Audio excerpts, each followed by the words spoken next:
right. Looks like we are on the air. Greetings, everyone, and welcome to live coverage of Orioles baseball, where tonight the Baltimore Orioles begin an 8-game road trip with the first of a 4-game series in Toronto. That's right, folks. We're going north of the border. We're taking on the Blue Jays, a 4-game series starting tonight at the Rogers Center. How you doing, everybody? I'm Steve. People call me the Bird Watcher, or more often, BW for short. How are you doing? Welcome back, fellow Bird Watchers, here in the Charm City chat for another night of Orioles baseball. We're playing game number 58 tonight. And again, we're starting an 8-game road trip that'll only see us visit a couple of cities, 4 games in Toronto, and then we head way on down the coast to Tampa for 4 more before we head back home to take on the likes of the Phillies and the Braves. Oof, it's going to be a tough June, folks. But we're in it. We're in it to win it. And if you ain't in it to win it, you know where to go. All right. So, let me also say hello to anyone who might be new to my channel. Welcome. How you doing? My name's Steve. I said that already. But I started this channel up a couple of months ago.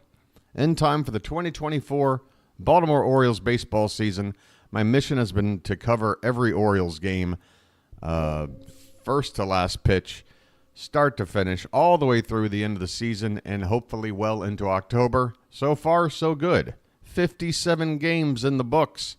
And the channel I've started has seen very positive growth and feedback in these opening months. It's been very, very encouraging and exciting for me, and I think for some people out there in chat as well, because, hey, we needed a place like this. There's a lot of Oriole fans out there scattered all over the world without access to watch the Orioles game on a TV or hear it on the radio.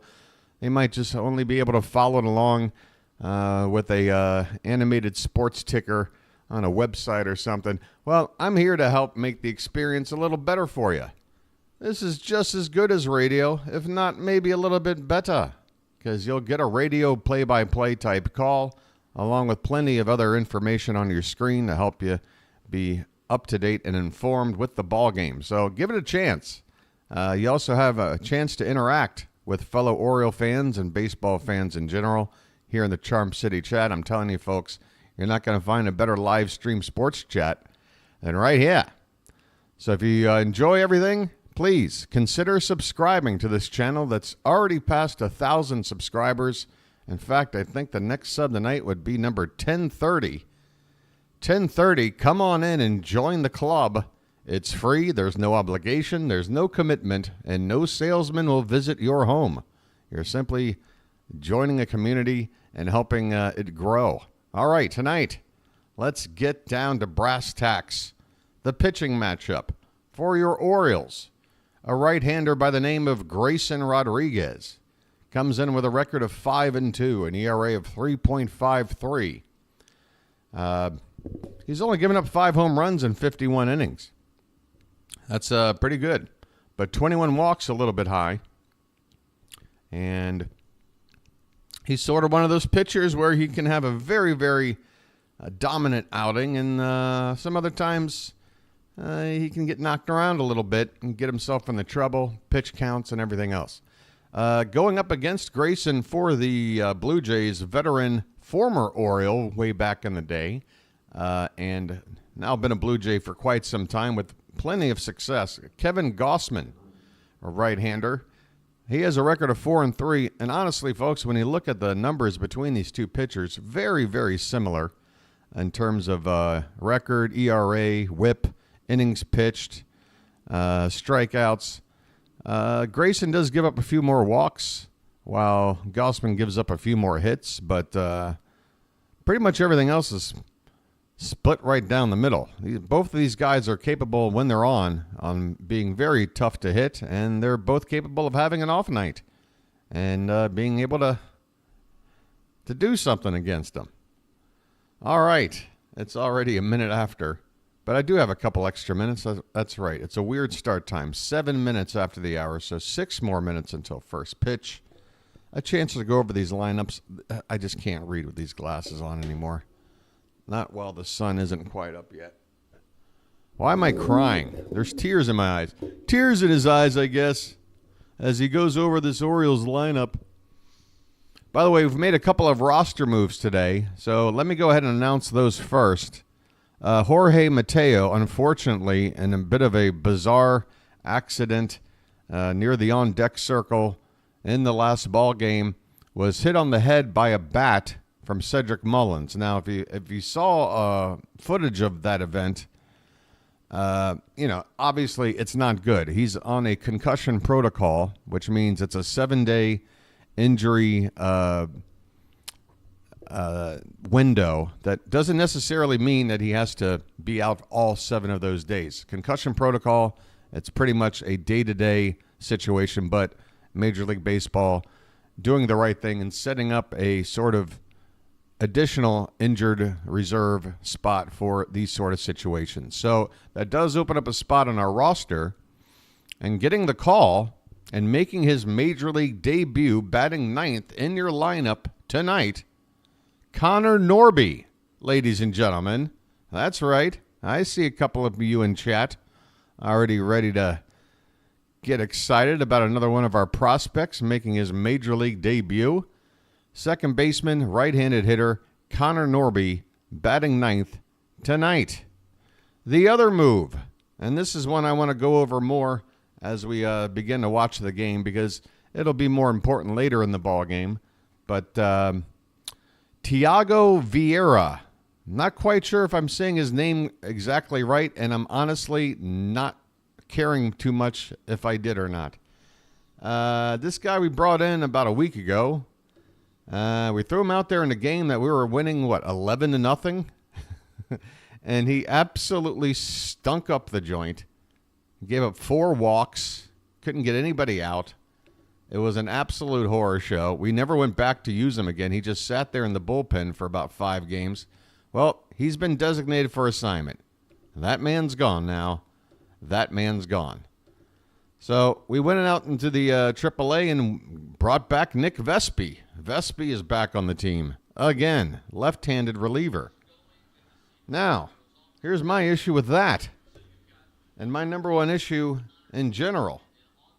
We need a right-handed reliever in this bullpen, and we need it now. Because here's the deal, folks. This Toronto team we're facing is very, very right-handed heavy. And we've already taxed Dylan Tate. There's no way we're going to Dylan Tate tonight. He attempted to pitch a second inning in the last game and got knocked around. And he had pitched the day before that. He's out of it. Jacob Webb pitched in the last game. Maybe he's got an inning in him. I don't know. But he went 2 1/3. So how are we going to go to Webb? So all you got is, in terms of right-handed relievers right now, are Yenier Cano and Craig Kimbrell, who you want to have sort of for those last couple of innings if we're winning. So the problem is, what do we do like in the 6th inning, the 7th inning in a game that we're trying to win? I wouldn't say Tate is unreliable. I mean, he came out the 1st inning in the last game and did perfectly fine. The problem was we asked him to go another inning, and some relievers, you go out there, you pitch your inning, you go back to the dugout and sit. You just don't have the mentality to go back out there for another inning with any sort of success. I'm not saying that that's precisely what happened to Dylan Tate, but I'm giving him a pass. I think Dylan Tate has got he went into yesterday's game with an ERA like at a flat 2. I'm not really worried about Dylan Tate. That Thiago Vieira guy, very worried about, and I'm very happy he's not on the team anymore. But the problem is we don't have any righties to go to balance out this bullpen. There's too many lefties, and we're in a 4-game series right now facing righty after righty. I mean, this lineup tonight, Schneider, righty, Jansen, righty, Guerrero, righty, Vogelbach, okay, I think he's a lefty, Bichette, righty, Springer, righty, and then you got Varsho, okay, he's a lefty. He's also batting .213. IKF is a righty, and then Kiermaier, again, not really known for his hitting anyway. Yeah, he's left-handed, but yeah, we need righties to get through these tough guys like Vladdy and Bichette, Springer, Jansen. That's going to be the tough thing. So hopefully our starters are going to be able to go deep, 6 innings at least. I do have one potential way to solve our issues because of the lack of righty arms in our AAA farm or AA, wherever you want to go.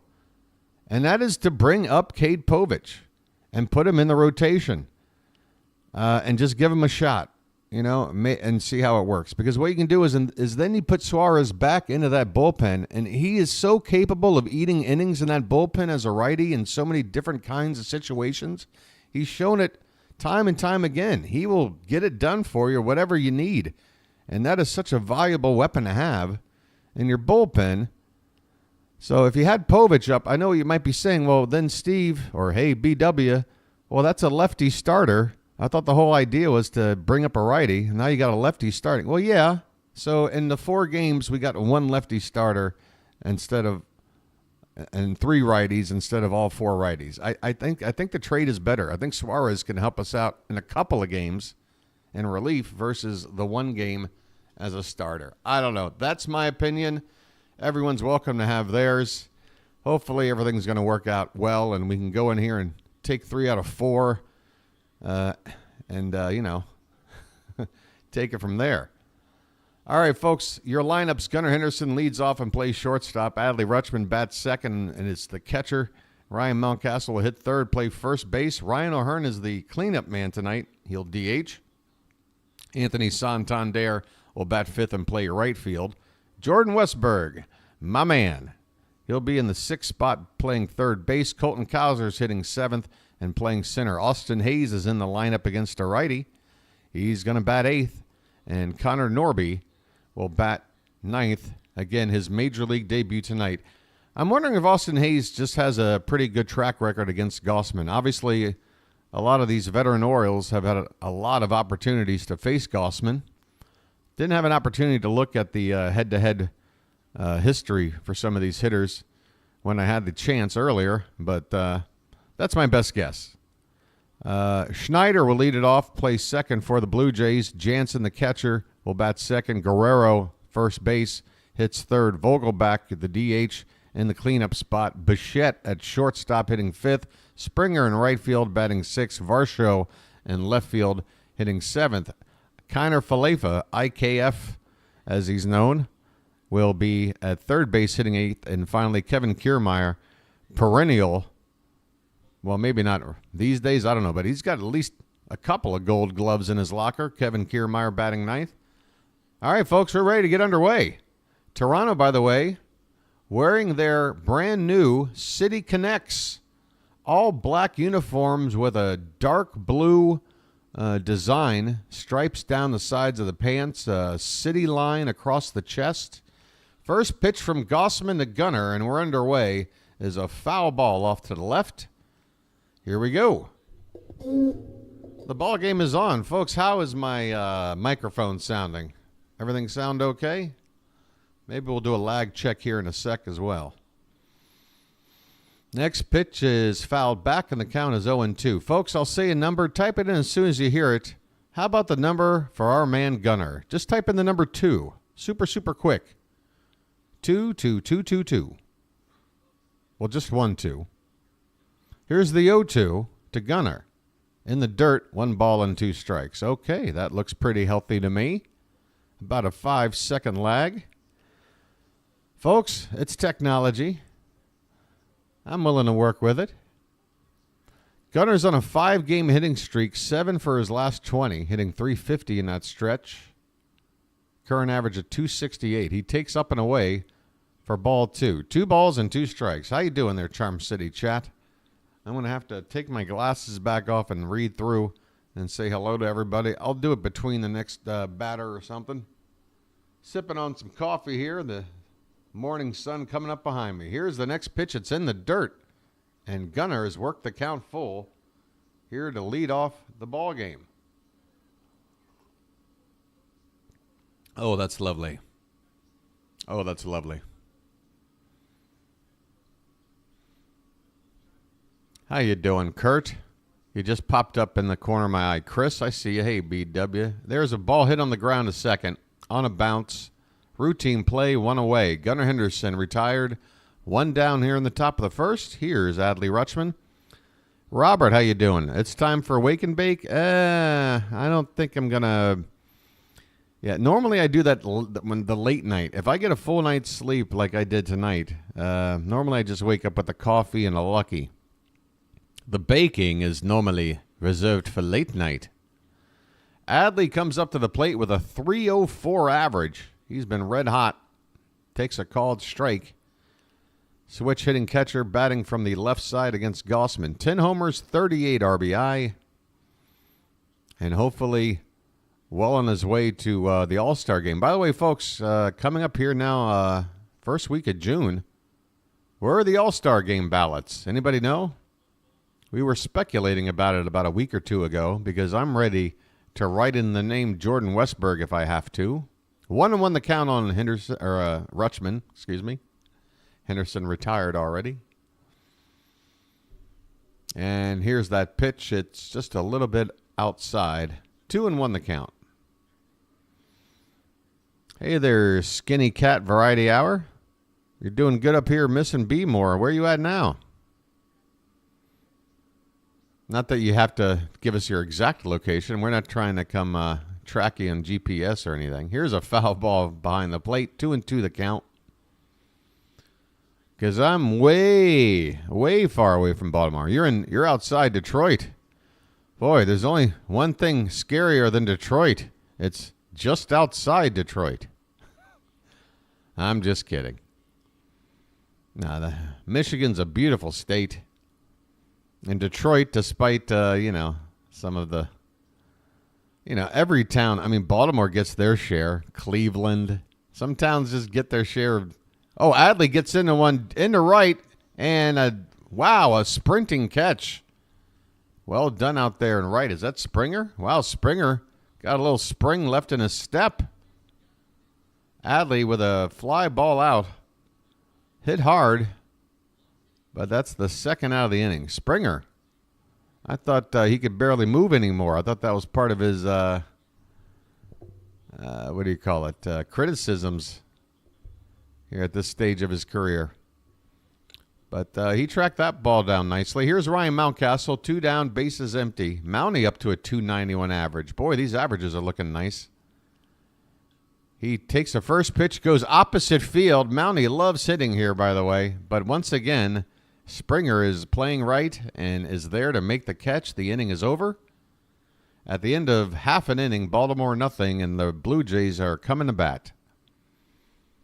Yeah, one of the reasons why all our averages are up, it's sort of a, a bittersweet sort of thing because, yeah, then the last game we got like 15 hits, but lost somehow. I mean, what happened? I know we got to put our losses behind us, but man, every loss this year, it feels like there's just that one thing you look at and you go, well, how did that happen? And for me, the last one was, how do you get that many hits? Oh, David, I know. We'll be okay. Look, I'm the one who said, let's never talk about that bullpen arm we brought in ever again before he even left the mound. And I immediately put forth an authoritative full ban on all nose rings amongst Oriole players. The nose ring is not allowed. It has not brought us good luck. We are 0 for 1 in nose rings. Hey, BW, I hope the O's don't crush the Jays too bad. No, all we got to do is just beat them. That's all. We don't have to crush them. I'm not here to crush people. Well, I want to crush the Yankees. That's about it. Maybe the Astros. Everybody else I just want to beat. Robert there. Isaac, Skinny Cat, Janet. Welcome on back in. Janet Chilo, David in France. Hey there, Bill. Bill Holland's back. Talk about ugly uniforms. Look at the Blue Jays. I know a lot of people don't like these all-black uniforms and these sort of like neon hyper colors and stuff. I know it's sort of the opposite you come to enjoy from the more traditional baseball look. But, I'm not opposed to them, really. It's, There's a called strike to Schneider to lead it off here in the bottom of the first. Grayson Rodriguez on the mound. I'm trying to remember. Was his last start really good or really bad? I think it was 2 starts ago he was phenomenal, but the last start he was struggling. This pitch is up and away for ball 1. I'd like 10 runs or more. Well, Matt, let me see what I can do for you tonight. Heat stroke. This one's off the plate. 2 balls and a strike. Well, you guys have to remember these brand new uniforms are super duper thin and cheap. So while the heat might be attracted by darker colors, that might be offset by the fact that the uniforms are cheap and not as, They're more breathable, they say. Well, I guess so. They've got the structural integrity of a paper towel. This one is lined to the shortstop Henderson, a soft liner. Schneider makes the first out of the inning in the ballgame for the Blue Jays. It always goes back to George Costanza. Austin Hayes is in left, Colton Cowser in center, Santander in right.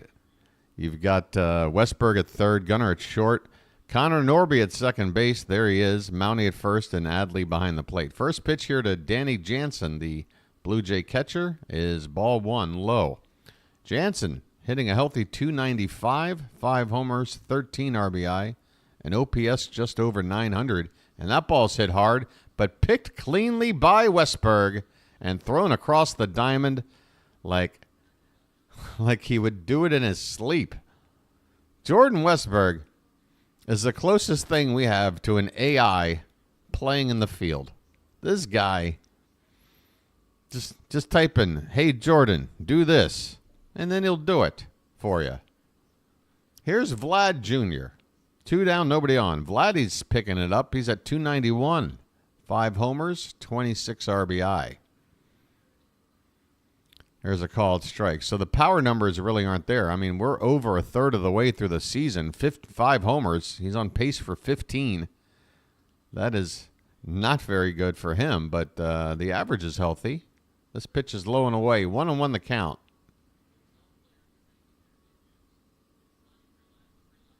By the way, Norby wearing that eye paint, and it's got that dripping action going on. He looks like a warrior out there. Vladdy pops one up right field, relatively deep but toward the line, and Santander's got just enough room to make the catch. There is maybe a few inches between the foul line and the wall down that last 30 feet till you get to the corner. And that's where Santander was, to make that catch and press up against the wall there to win the inning. 1 inning in the books. No score. No nothing between these two AL East rivals. I'll get that out. Okay. Hey, by the way, let me get some squeaking out of the way. All right, that's not too bad. All right, who else is here? Christina, how you doing? Did I say hi to everybody? If I go all the way up here, Kyle was in here earlier. Chippy and B. Oh yeah, I'll try to. Excuse me. Hiccups. Look out! Hey, Vonnie, it's good to see you back, Vonnie. You've been quiet on us. Fortopia, Gerald Perry. Anybody else? Steph. Welcome back. What's good? I'm feeling pretty good. Got up an hour before first pitch. Sort of did my routine in the middle of the night. Hey there, Pup Chase. Yeah, you guys excited about seeing Connor Norby's debut? I am. But I also contend that it might only be for as little as 2 or 3 days. Obviously, I want Mateo to be healthy and back. I want to make sure the protocol is done right and they're not trying to rush him back. No need to. We've got a player up right now in his place, and we're worried more about Mateo in general. Hits to the head, people. That's the one thing about modern sports that I appreciate is that we take hits to the head more seriously than before. I mean, before, what happened to Mateo, maybe you get brought out of the game. Maybe you get a day off after. But if you're not in the lineup or tell coach, hey, I'm ready to go, there are times when a team would just say, all right, well, hit the bricks, kid. Somebody else wants to play more than you. All right, Ryan O'Hearn, a 1-0 pitch, is fouled at the plate, 1 ball, 1 strike. O'Hearn is batting .268. Hitting the cleanup spot tonight. One issue I'm having right now with the Orioles lineup is that I'm thinking Ryan O'Hearn needs to get moved down in the order a bit. The average is it's serviceable. He's usually around 270. But I don't know. I just what I'm wanting to see is Gunnar dropping down to third, and then O'Hearn dropping down to maybe fifth. Maybe you stick Santander in between. Keep those lefties and righties and switch hitters all nice and divided up amongst each other. Here's a pitch in the dirt. 2-2 on O'Hearn. Leading it off here in the top of the second. Kevin Gausman is on the mound.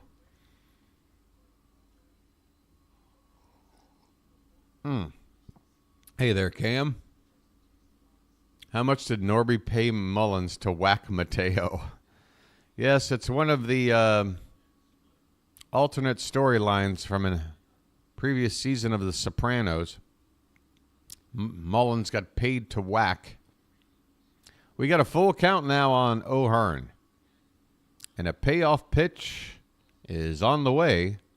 And O'Hearn lays off. That pitch was looking for the bottom of the zone, but it dipped a couple inches below.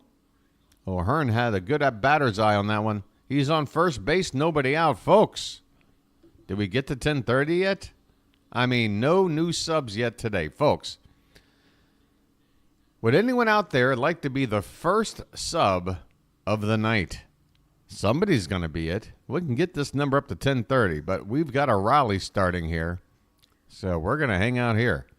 If you're new, folks, we've got, hey, welcome in 10:30. I love it. 10:30.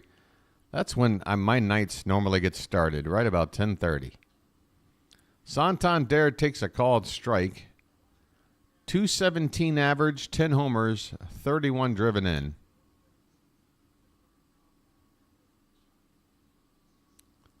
We've got O'Hearn at first base, nobody out. The 0-1 is a big cut and a miss. 95-mile-an-hour fastball from Gausman. That's right, folks. Get some tatas in the chat. Tony needs your help.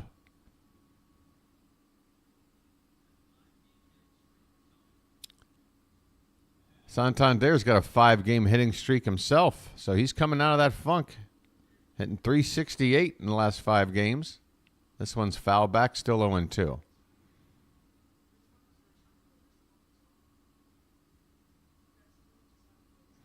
I think the Toronto City Connects are okay. It's just that the neon blue design across the chest with the city skyline, I like the idea. It just doesn't really pop on black. I don't know. This one is fouled back in the count 1-2. I mean, folks, if there's one thing your boy the Bird Watcher has negative interest in, it's fashion. I do appreciate other people's fashion. I mean, the best example is Halloween. Halloween is my favorite holiday because I love to go out and see people dressed up crazy, but I never get dressed up. 0-2 to Santander is drilled right field. Come on, baseball. That ball is going to go. It clears the wall. A line drive home run. Bye, birdie! Anthony Santander is heating up. Folks, you know how this guy can carry a club with his bat when he's on. Yes, it's been a struggling month of May, but now June, he's got the bug. The Orioles now have a 2-0 lead. Another home run ball getting her done by Anthony Santander. And folks, that's 11 home runs now and about 33, 34 RBI. Just like that, he's on pace for that 30-homer, 100 RBI season you're hoping for. Just got to get that average up. Man, he turned on that pitch.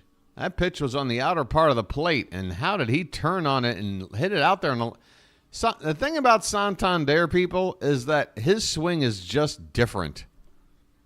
It's just different. I'm not saying he's got the sweet stroke of a Ken Griffey Jr. or, it's just different. He really covers so much of the plate and off the plate especially. 1-1 to Westberg. Takes low for ball 2. Westberg's batting .293. Again, this lineup, just one stud after the next. .293, 9 homers, 36 RBI. Next pitch to him is a line drive past the shortstop in the left field. I mean, that ball was smoked. You could hear the crack of the bat just ringing through the echoing enclosed dome-like setting here at Rogers Center. I mean, that ball was crushed. Folks, there's still nobody out in the inning. Westberg at first, 2 in. That ball was hit 109 miles an hour. And now here comes Colton Cowser. The beat goes on. The pitch, just a bit outside, 1-0.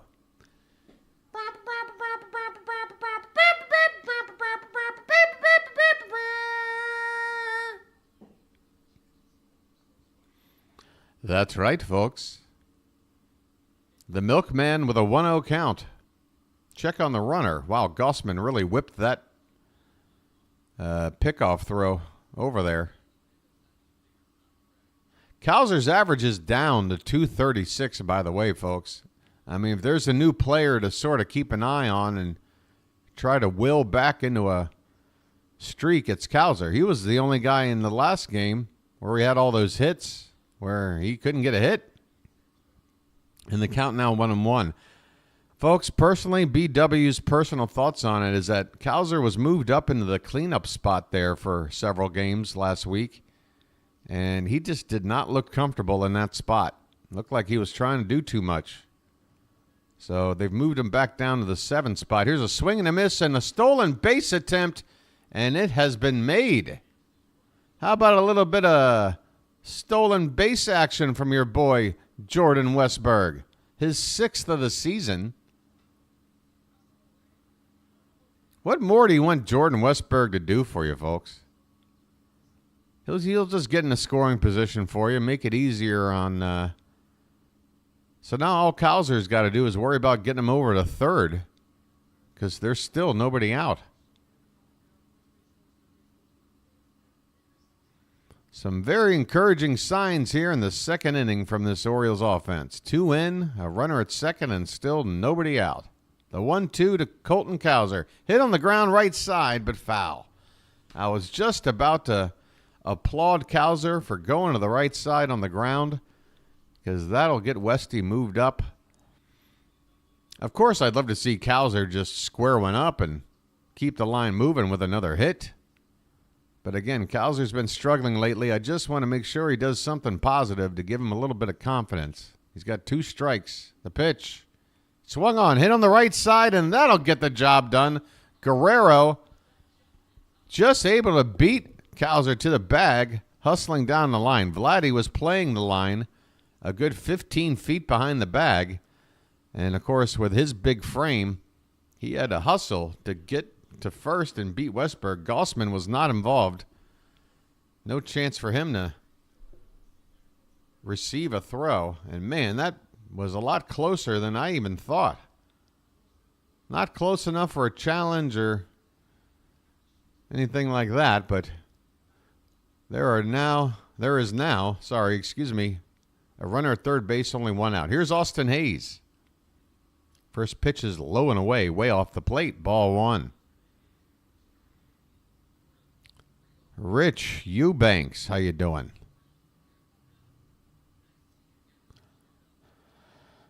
All right, 1-0 on Hayes. Folks, we'll get you off the sub-screen here as soon as this rally's over. Swing and a miss, 1-1. But, folks, it's the sort of thing where the longer the sub-screen is up, the better we're doing. So just have faith. Listen to me, the bird watcher. I will keep you all up to date. By the way, not only is the infield in on Hayes, they're also shifted way over to the left. So all kinds of spaces to go to. 2 balls and 1 strike. After that pitch was way inside from Gausman. 2 runs in already for the Orioles on a 2-run homer by Anthony Santander. Now we got Westberg at third and only 1 out. Hayes at the plate. The pitch. Swung on and fouled back. And Hayes, you can tell, wasn't happy. I don't know if he thought he could do something with that pitch or he was not happy that he offered at it at all. But hang in there, Austin. Stay confident. This team is feeling the hit bug right now. It's contagious. Keep the line moving, buddy. 2-2 pitch. That one's fouled back. That pitch was right down the middle from Gausman. Way too much of the plate. By the way, Gausman now all the way, already up to 37 pitches with 1 out in the second. So he's going to hit 40 for sure in this inning. And might even flirt with 50. And that's going to make it tough for him to go deep in this ball game. Here's a check swing and an appeal. Did he go? Unfortunately, the first base umpire said yes. Austin Hayes went too far on the check swing, and he is down. But, folks, guess what? It's time for an Orioles debut. They don't happen every day, you know. Connor Norby, right-handed hitter, at the plate. Welcome to the bigs, kid. First pitch, he takes right in there, a 96-mile-an-hour fastball. All right, that's how it looks in the bigs, Connor. That's how it looks. In AAA this year, 286, 9 homers, 36 RBI. I mean, just crazy good numbers. Swing and a miss. Another fastball. Norby did not time it. That pitch was not anywhere near any edge of the zone. It was pretty much down the middle. Gausman just challenging the rookie here. 0-2. The pitch. And that one is fouled back. All right, Norby. There you go. You just made contact for the first time in the bigs. I'm sure there's a lot running through his head right now. But if you want to figure out a way to make it in the bigs, the number one thing to think about is, what is this pitcher going to throw me next? And he just got fooled. Catcher set up a target about 4 inches above the zone. Gausman hit it with a fastball, and Norby chased. A swing and a miss. So that's how Norby's major league career begins. A strikeout. It happens to the best of them, kid. Don't you worry. The Orioles, though, put a couple of runs on the board and jump out to a 2-0 lead thanks to a 2-run bomb from Anthony Santander. I mean, a line drive. Yeah, he got a foul ball, the man. It was a holiday kind of debut, right? All right. Anthony Santander. Telling you, folks, some of these players, they go through their struggles, and you're like, I want to see another guy. I agree about that with some players, but other players I simply don't. And Anthony Santander, for me, is one of those players that he's proven it. He's proven it right now. He is red hot right now.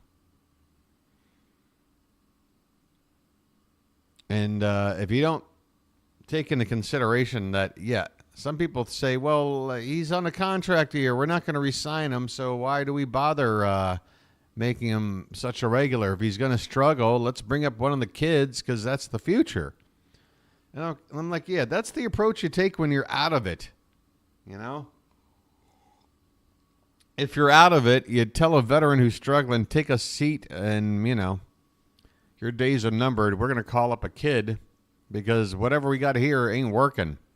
But the Orioles, we're a playoff team. We're going to need our share of veterans.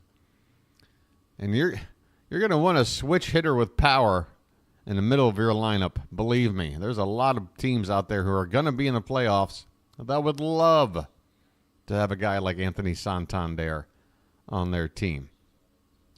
You got to take the good with the bad with him, folks. I know it can be tough to watch when he's struggling, but right now he is getting it done. Is that Daniel Vogelbach? Oh my God, he's larger than ever. Ladies and gentlemen, a stuffed tick is at the plate right now and just took a breaking ball for a called strike two. Daniel Vogelbach. Wow. He's built like Wreck-It Ralph. I mean, this guy, he should be, I don't know what I can say about him without sounding incredibly, trust me, I'm not going to make this guy angry at a bar. I'll tell you that. 1-2 the count. And a swing and a miss, and Vogelbach goes down on strikes. Grayson. All right, Daniel, take your time getting back to the dugout, buddy.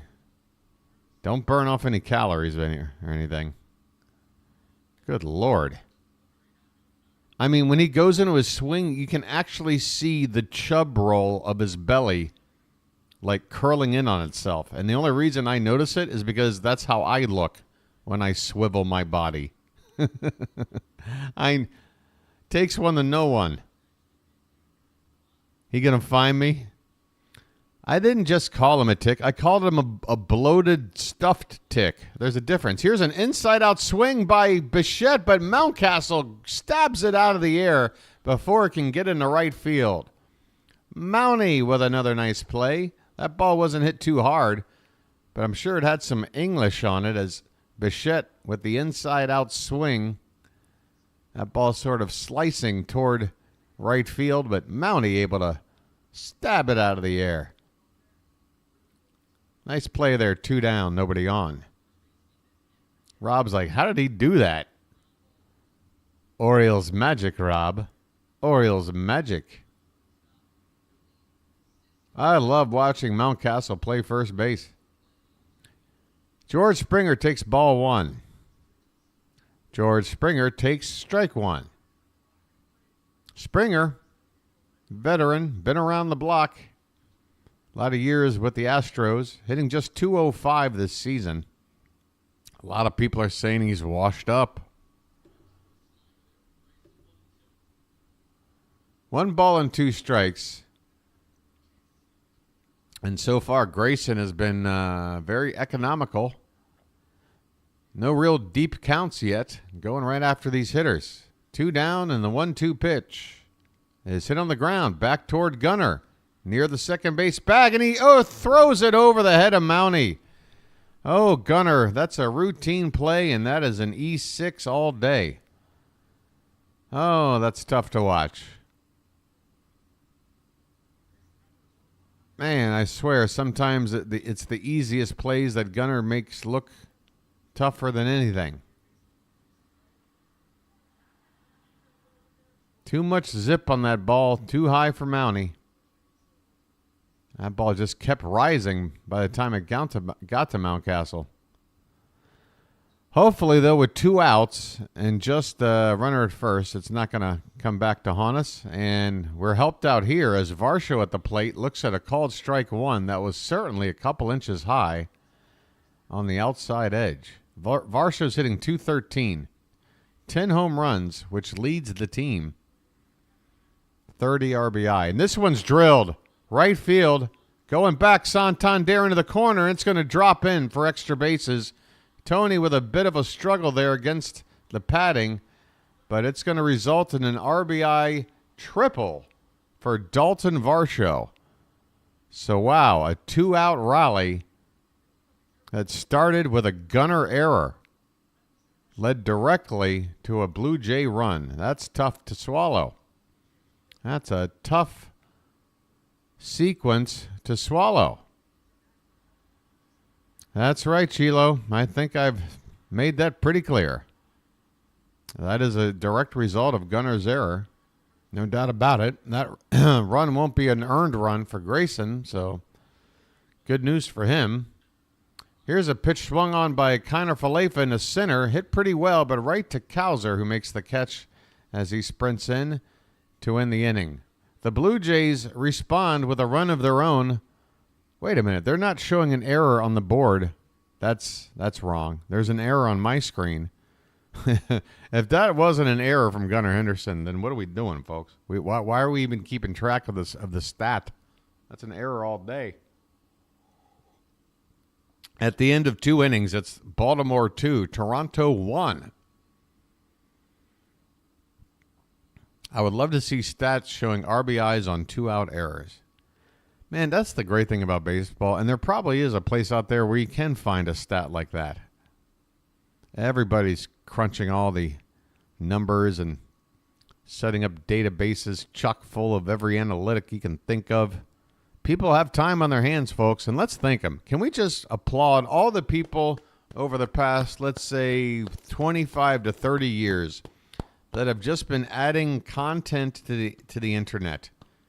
Does anyone remember what the internet looked like in, say, I don't know, 1997? I mean, a lot of people.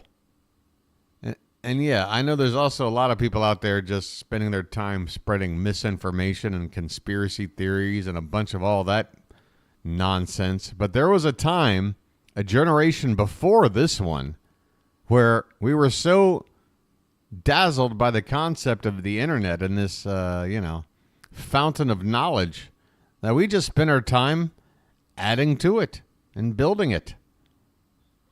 So thank you to everybody along the way. You know how nice it is to look up something and have it at your fingertips in seconds and then be able to actually go and confirm whatever it is you're looking at with a secondary source? Because that's what you have to do these days, people. Don't take anything you read at face value.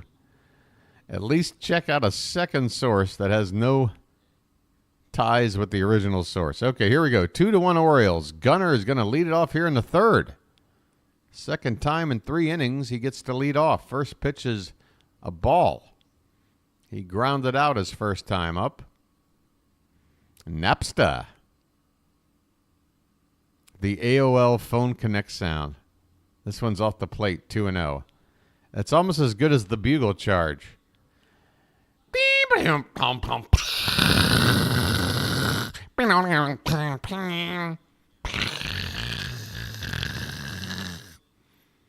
Welcome. There's a called strike. 2-1 the count. Welcome.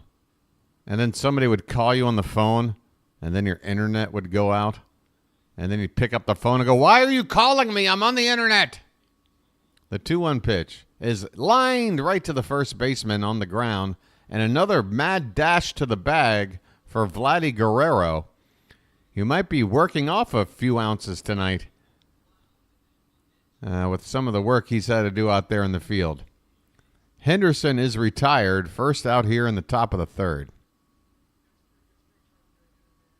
Printing out directions on MapQuest. Remember that? God, I remember doing that. Oh, my God. We're in the third inning. Chilo, give Gunner a chance. He's got 6 more innings to make things right. Rutschman pops it up, but it's deep. Left field going oppo, but it's only got warning track power to it as the catch is made out there by Varsho. 2 down for the Orioles here in the top of the third. Base is empty. Ask Jeeves. Why was your phone busy for 3 hours? Yeah, and then he'd get into these stupid arguments, either with people you lived with. I got to use the phone. Yeah, but I'm trying to download a photo. I need 48 more minutes. It's almost done. I can almost see the top of the hairline. Ryan Mountcastle at the plate. There's a called strike. Bottom of the zone from Gausman. Mountie is hitting .436 in his last 10 games. That's right, a photo. Ah, boy. Hey, folks, if it wasn't for the adult industry, the internet probably would have taken an extra decade to get to where it is now. Trust me. Always be kind to your adult film industry. They're usually at the forefront of every technology you can think of. Here's a check swing, excuse me, to third base by Mountcastle. And Schreiber is going to throw him. Actually, not Schreiber. Schreiber's at second. IKF. Connor Falefa makes the play and throws out Mountie. The Orioles go 1-2-3 here in the top of the third. We head to the bottom half. Orioles 2, Blue Jays 1. That's right, Bartman. Yeah, back in the battle of home movies and videos and what beta versus VH. Yeah, adult film had a lot to do with that as well. You can learn a lot about these interesting facts and maybe be entertained along the way with a late 90s movie by the name of Boogie Nights, where you can watch Marky Mark become Dirk Diggler. I'm so old I started with CompuServe. Holy Toledo, my friend. I mean, that's one step above an abacus. Ah, yes. Remember Blockbuster Video? Folks, it really is amazing to be alive at a point. I mean, I'm 47 now. I'm at the stage now where I've now lived through 2 full generations and now sort of into the third. And I've had a chance to sit back and sort of compare. You know, when you're younger, you're sort of just living in the age. You don't really have a way to kind of gauge where you're at against sort of the rest of history. But yeah, it's interesting to think about how things were in the 80s versus the 90s versus the 2000s versus the last 10, 15 years. And then now with the onslaught of AI. Hey, there's a T-shirt giveaway for fans 15 and under on June 13th at the ballpark. Folks, send your kids on out on June 13th to the ballpark and get them a shirt. All right, bottom of the third, 9-1-2 due up for the Blue Jays. Kevin Kiermaier at the plate, and he takes a breaking ball for a called strike. Kiermaier batting .212, just 1 homer, 8 RBI. Next pitch is up and in. 1-1 the count. Orioles 2, Blue Jays 1. Just getting started in this 4-game series north of the border. Next pitch is lifted in the air, right center. Long run for both outfielders, and now they're converging. And wow, Cowser makes a basket catch. I mean, that ball was an ice cream cone in his glove. He and Santander having a couple of words. Luckily, that did not... Santander was screaming, I got it. I mean, he was screaming, but Cowser is the center fielder. And as long as if Cowser's screaming, I got it too, that's Cowser's ball. Even though Cowser really did have to make more of an effort to get to it, Santander was pretty much camped under it by the time that ball was coming down. But hopefully the two of them won't have any issues with it. Here's Schneider at the plate, 1 out, nobody on. And I'm telling you, he looks just like Schneider from One Day at a Time with that mustache. This one's fouled back. And the count 0-2. That's right, folks. Who doesn't enjoy a nice 48-year-old sitcom reference? One day at a time. Why not? 2-1, or 2-1 the score. 0-2 the count. And there's a ball reached for, hit on the ground. One bounce to Westy, and he throws across his body on the run in time. Jordan Westberg is a clinic. He's a human clinic over at third base. That is 2 down. And Grayson, man, if this pitch count stays where it is, he's going 7 surely. He is cruising right now. Precisely what we need, given our bullpen situation. And he goes right after Jansen with a first pitch strike. 2 down, nobody on. Jansen 0 for 1 so far tonight. The pitch. In there, called strike 2. Grayson, man. I know on any given pitch things can happen, but right now, 31 pitches into this ball game. This is about as good as it gets, folks. Pitch number 32 is up and away. I mean, if he, say, gets Jansen on this next pitch, that's 11 pitches per inning. He can go 9 innings without hitting 100 pitches on that kind of pace. And that one is just reached for and fouled away. So it's going to take another pitch at least. But Grayson is looking good. Seems like everywhere he wants to throw a pitch, it's going there.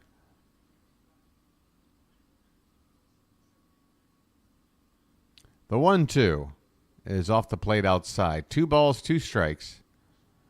Vlad Guerrero Jr. is on deck. So let's go ahead and wrap this puppy up. 2-2 on Jansen. The pitch is reached for and fouled back. Jansen protecting. That pitch looked like it would have caught the top of the zone on the outside edge. Again, Vladdy on deck.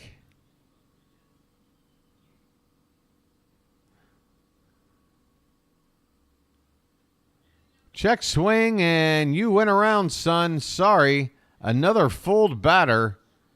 Jansen strikes out weakly, swinging halfway as he's fooled on that Grayson, what is that, a slider? Just nasty, dipping low and away to end the inning. Grayson looking sharp. At the end of 3, it's the Orioles 2, and the Jays 1. Come on, Steve. You need more coffee? It might be time for a lucky break. In fact, this is the perfect time to just add a little bit more hot water to this thing and get a little bit more heat.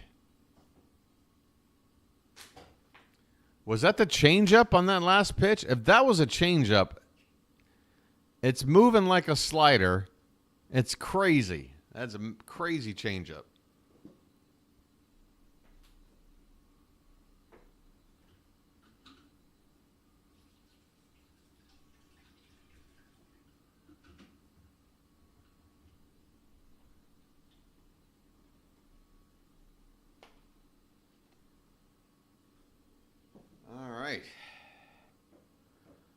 That's right. Yankees, Orioles, June 18th, 19th, and 20th. And again, folks, a couple of series before that. You got the Phillies and the Braves coming to town for a 6-game homestand. That is going to be tough. Folks, sub it up. I'll tell you what, let's look at the likes. We got over 100 people here, so why don't we go ahead and say half the people of you here maybe hit that like button? Just half.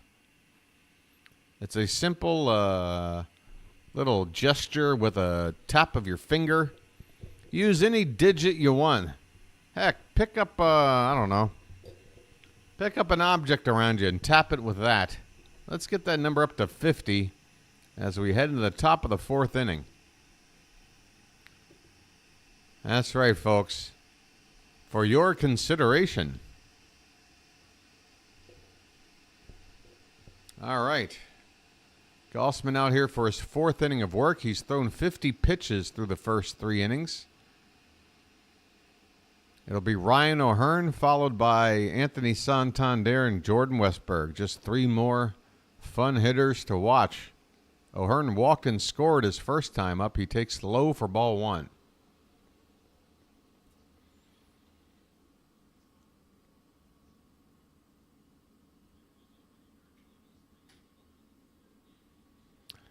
I think people sort of have a range of opinions on Mike Baumann in terms of how good or bad that he is. But, yeah, I mean, considering the way our pin is right now, I'd like to have Baumann in the mix. Yeah, I would. I'd also like to see Mike Elias just go out there and make another move. Oh, O'Hearn gets into one in the right, but it's going to be right at the right fielder. Man, I tell you what, there aren't too many swings tonight the Orioles are taking, resulting in cheap, lazy, weak contact. Everything's getting squared up, it seems, against Gausman. So even though we've got just the 2 runs on one swing, and speaking of, here comes the man that did it. Folks, get those taters in the chat. All Tony's done tonight is give you the lead. He's the reason we're winning. He's at the plate right now, and he swings and misses at a pitch high. That's what I'm talking about with Tony. He's going to go up there and hack. It might be out of the zone, but it doesn't necessarily mean he can't do something with it.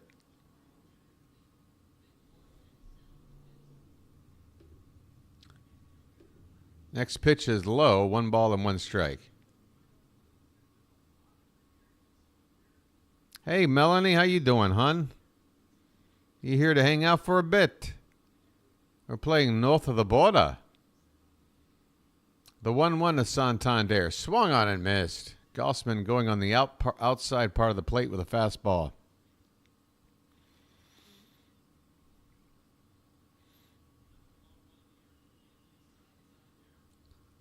Yeah, David, I'm sure that's a pretty rare sight. Although I do feel like I've seen him do that recently, but it is rare. He lunges for one and fights one off to stay alive. 1 ball, 2 strikes, 1 out here in the top of the 4th. Base is empty. Santander with the 2-run homer tonight. The only offense so far for the Orioles in terms of scoring runs. The pitch is reached for and served into left center field for a base hit. How about that piece of hitting from That's when you know Tony is locked in. Folks, Anthony Santander is in one of those moods. And boy, with this 8-game road trip ahead of us, the timing couldn't have been better if Tony's going to get on a hot streak for us. All right, he's on base with 1 down. And here comes my boy, Jordan Westberg. And look at that uniform of his, all dirtied up already.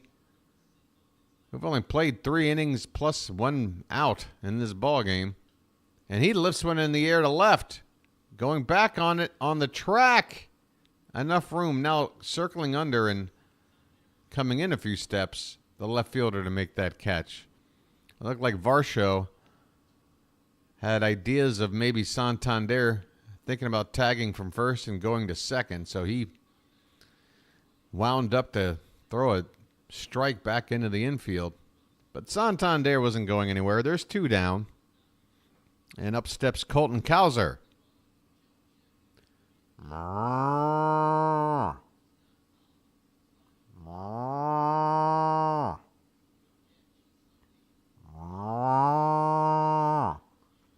Cowser lifts one in the air to center and deep. Going back in a leap against the wall. It's off the wall. Tony's rounding third. Here comes the relay. He is safe. Anthony Santander is in without a slide. Turn on the sprinklers and pay the milkman because he is delivered with an RBI double. The Orioles now lead it 3-1.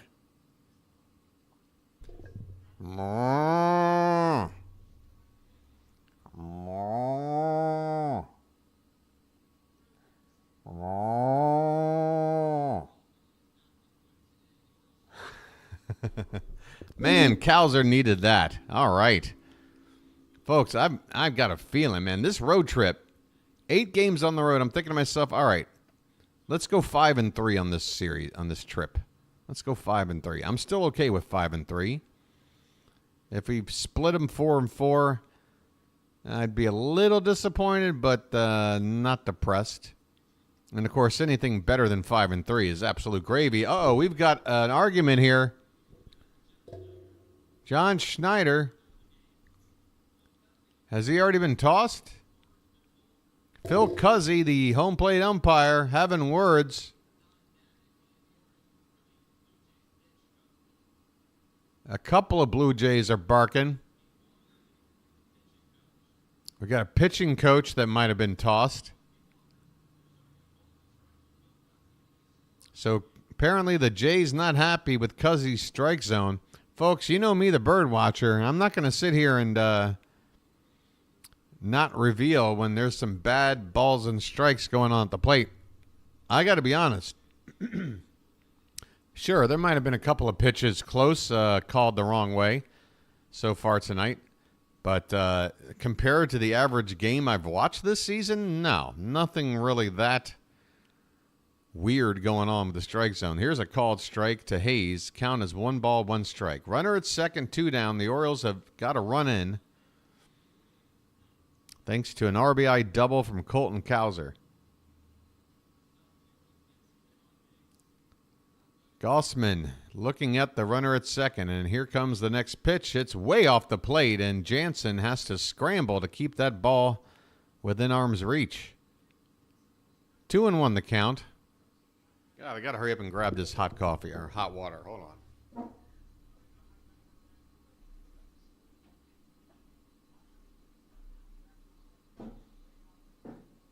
Okay, I got my hot water. 2-1 pitch. Nope. We're going to check the runner at second. And a close play. Unfortunately, the camera cut at just the wrong time where I really couldn't see what happened. But apparently the runner is safe. It was close. Very, very close.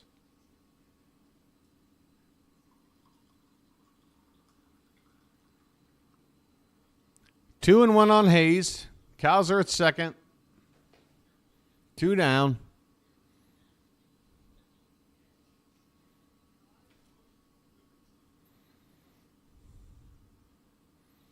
And the pitch is lifted foul off to the right.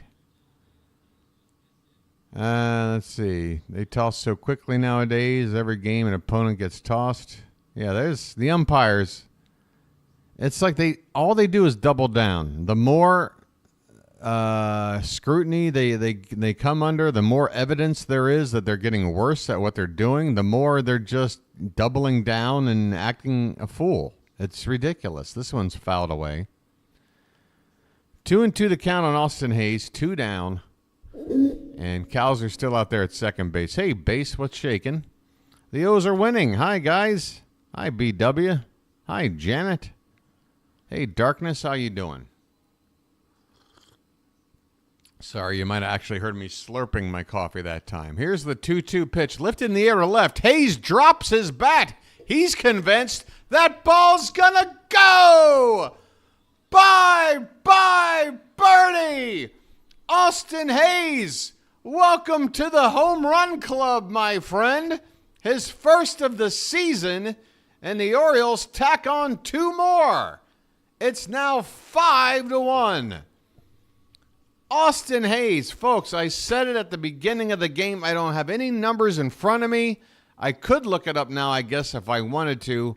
But when I saw Hayes in this lineup, leaving out the likes of a Mullins or a Stowers and going with the righty against the right, I'm like, well, he must have good numbers against Gausman. Because, again, they've been playing each other now for, 5 years? They've had a lot of chances to face each other. If anybody can look up Hayes' lifetime stats on Gausman and pump him in a chat, let me know. But, yeah, there you go. Hayes going deep. Connor Norby at the plate. First pitch is a strike, and the next one is fouled away. Norby, making his major league debut tonight, struck out in his first at-bat and is already behind 0-2 here. 2 down, nobody on. And the next pitch is low, ball 1. I tell you what, the home runs just keep coming. Nice to see Hayes get his first of the season. We're going to need that right-handed bat, people. We don't have a lot of right-handed help in the bullpen right now, and we also don't have a lot of right-handed options late in the ball game if we do stack up lefties against a right-handed starter. Here's a swing and a miss by Norby. 2 at-bats, 2 strikeouts for the kid. But Austin Hayes circles the bases, a 2-run bomb to straightaway left field, and we go to the bottom of the 4th. It's the Orioles 5, Toronto 1. Let's go over some out-of-town scores, and your boy is going to do it off screen because it's time for Lucky. That's right, Lucky Strike. The perfect blend. Everything you need to calm you down. Had a tough day on the job? Come back home, kick off your shoes, prop up your feet, and light up a Lucky. It cools your nerves. 4 out of 5 doctors prefer Lucky Strike. All right. Out-of-town scores. Hey, the Phillies are winning for a change. They're up 3-0 on the Brewers. Can I show the whole lineup? I will in a sec. The whole lineup is normally there at all times. But right now we're looking at the out-of-town scores. The Nationals are ahead of the Mets 4-3. That's in the top of the 5th. Scoreless, just getting underway between the Tigers and Rangers. Oh, yeah, I guess it's a, what is this, a Monday night? Maybe a short, maybe not too many games on tap. Everything else is later. Coming up in just a couple of minutes, Cardinals at the Astros. Half hour after that, you got the Reds at the Rockies. And then out on the West Coast, Padres will be at the Angels. And the Giants will be playing the Diamondbacks. That's it. That's your out-of-town scores. No Yankees tonight. So a chance to get one of those games back. They've played, what, 4 more games than us? Well, here's a chance to get one of them back. We've got a 5-1 lead going into the bottom of the 4th. And unfortunately, this stat tracker just gave something away. First pitch to Vladdy is in there for a called strike. The next pitch, I'm probably not going to like.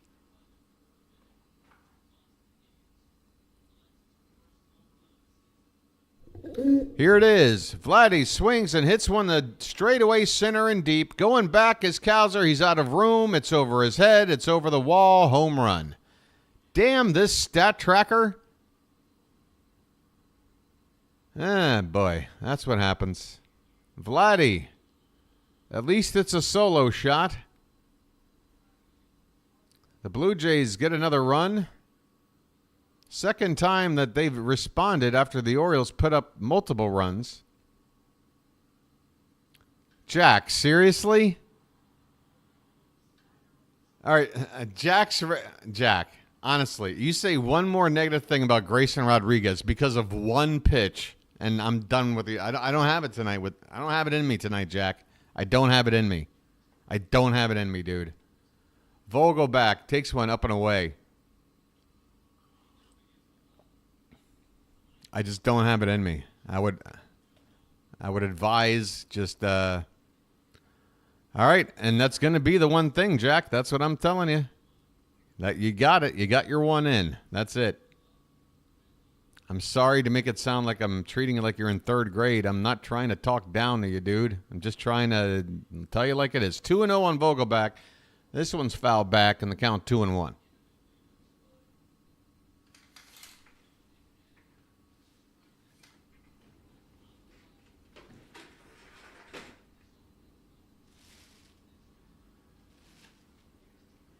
This one's up and away. 3 balls and a strike.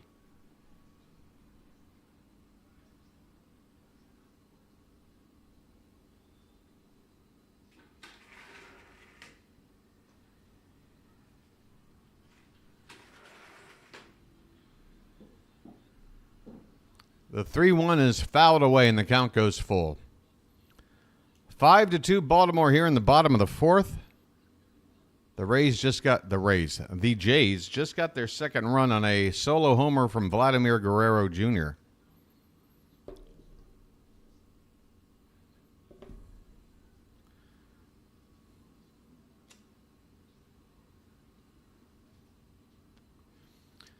By the way, just as a reminder, as Vogelbach hits one back toward Gunnar at short, he's got it. Plenty of time to throw out Vogelbach.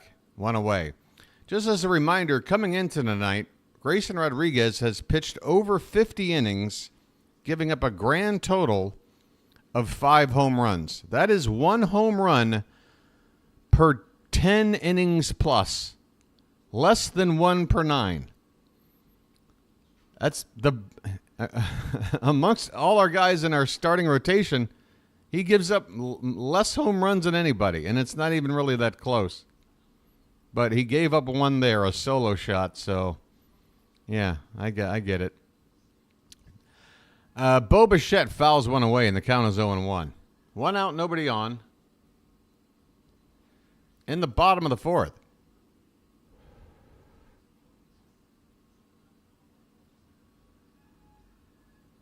And this one is low and away. 1 ball, 1 strike.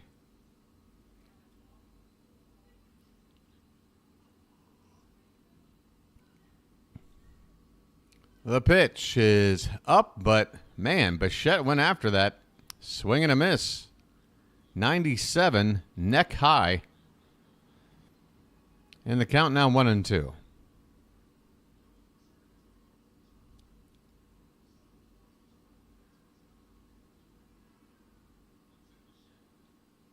This one is off the plate outside. I mean, yeah, everything is looking better. And then there might be a game down the road where he looks worse, and then a game where he looks better again. This is baseball, people. 2-2 the count. Off the plate outside. Things happen from pitch to pitch, at bat to at bat, inning to inning, game to game, series to series, week to week, month to month. It's baseball, folks. The full count pitch is popped up and going to get out of play off to the right.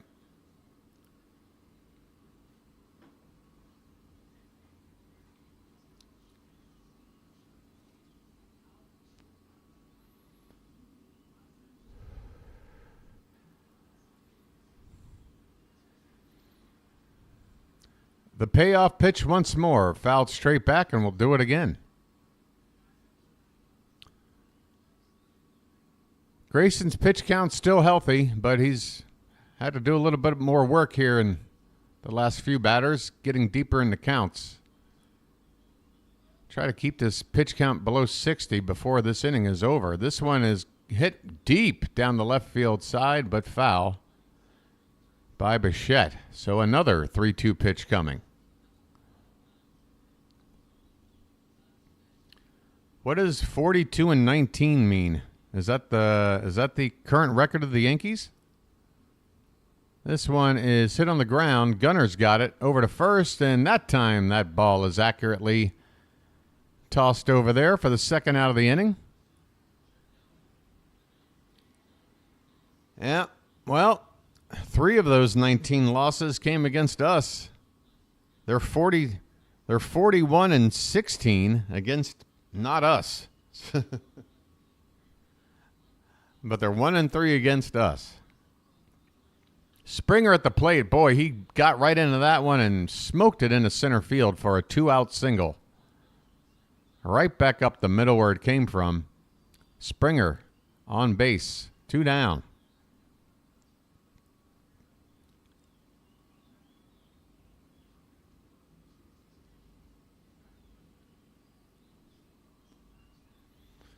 Dalton Varsho is up. He had that RBI triple his last time up. Come on, Grayson. Swung on, hit in the air, and going to be playable. It looks like in the foul territory. Westberg's got it, and the inning is over. The Blue Jays, just like they did in the second inning, respond from an Orioles rally with a run of their own. But hey, if we're going to score 2 or 3 for their every one, I'll take that trade all day. We go to the 5th. It's the Orioles 5, Toronto 2.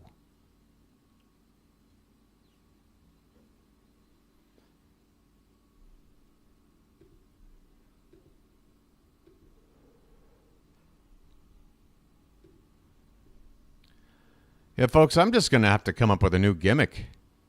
I need a new gimmick. Let me try a sales pitch. I'll be on the air here in a sec.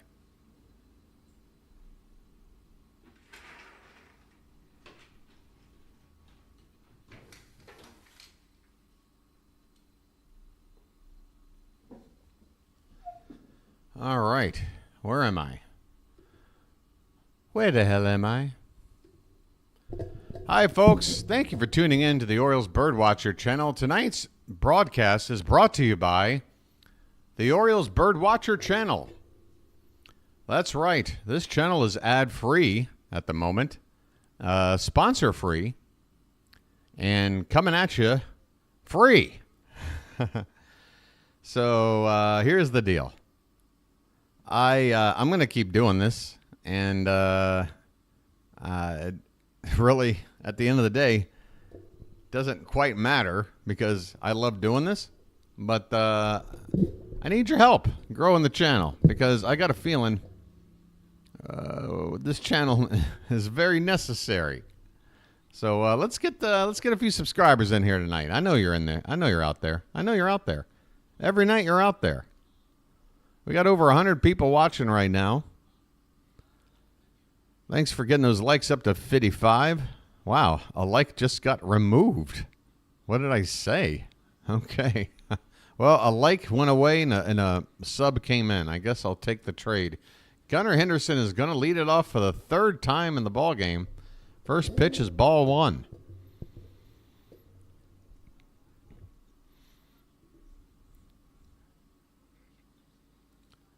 And the next is low and away, 1 ball, 1 strike. That is 71 pitches now for Gausman, just starting the 5th inning.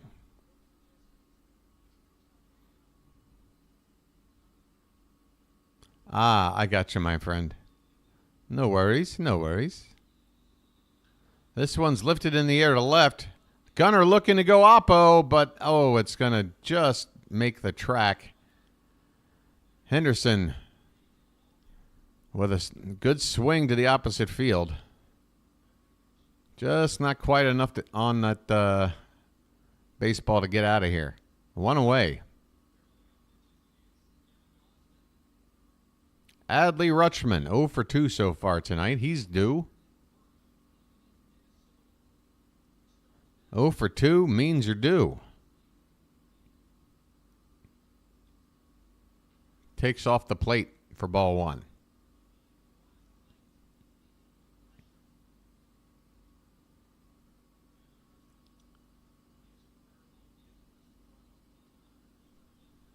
Here's a list of the players with the highest career OPS against the Blue Jays. The number 1 guy on that list is Shohei Ohtani. As this ball is fouled away, 1-1 on Rutschman. The number 2 player in terms of on-base plus slugging percentage against Toronto is the guy at the plate right now, Adley Rutschman. Only Ohtani has done more damage. The pitch is fouled at the plate. 1 ball and 2 strikes.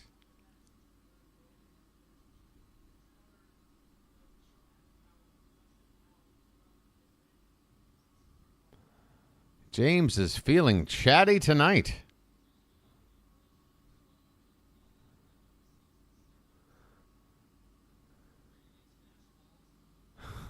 One ball, 2 strikes.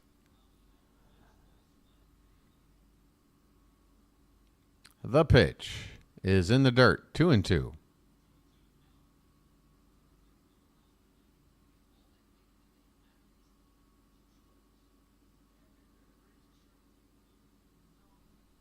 Any more heat left on this coffee? Little bit. 2-2 pitch is hit on the ground up the middle, and a nice stab there by Bichette, and a throw in time. Boy, nice fielding there from Bo Bichette. Going up the middle behind the second base bag and making a nice sort of spin and throw from the outfield. It was a low throw. Vladdy able to pick it. And Rutschman is retired. 2 down here in the 5th. Here's Ryan Mountcastle.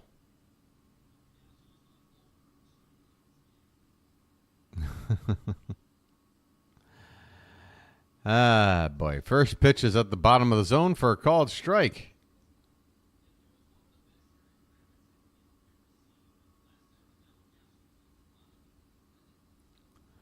The 0-1. Here it is. Hit on the ground, left side. Bichette's got it over to first, and this time Guerrero cannot pick it. A low throw to the bag. Let's see how they score it. It should be an error, as Mountie will reach here with 2 down.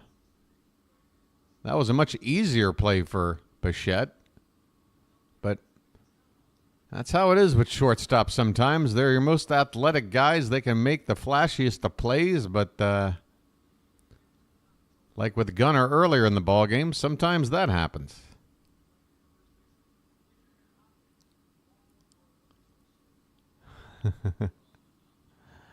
The man with the hot take.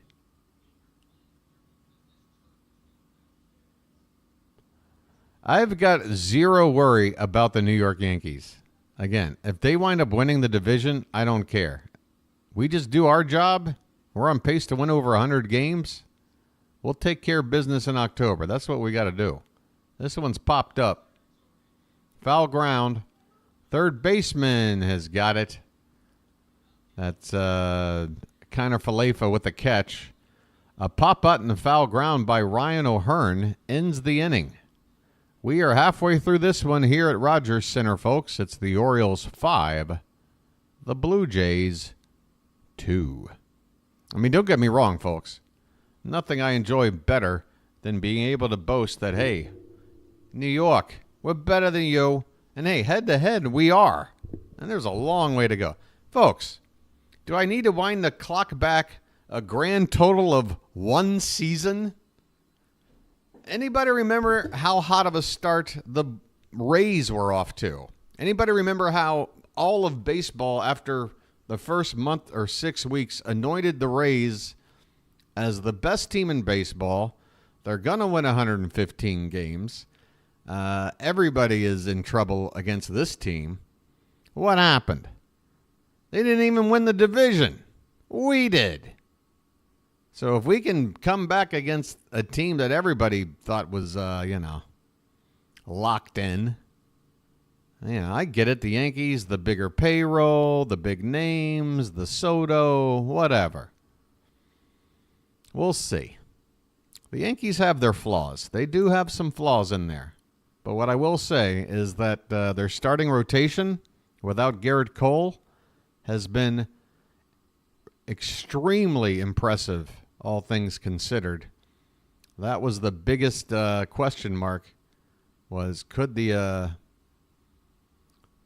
rotation get it done? Stroman has been great for them. He's been a great signing. Guys like Clark Schmidt, Louis Heel, doing really, really well. Yeah, let's hope so. I tell you what, I plan on them cooling off at some point, no later than 2 or 3 weeks from now when we play them. Because we're going to give them a run for their money. All right, here we go, folks. Bottom of the 5th. Grayson out there. IKF at the plate, and he takes a called strike.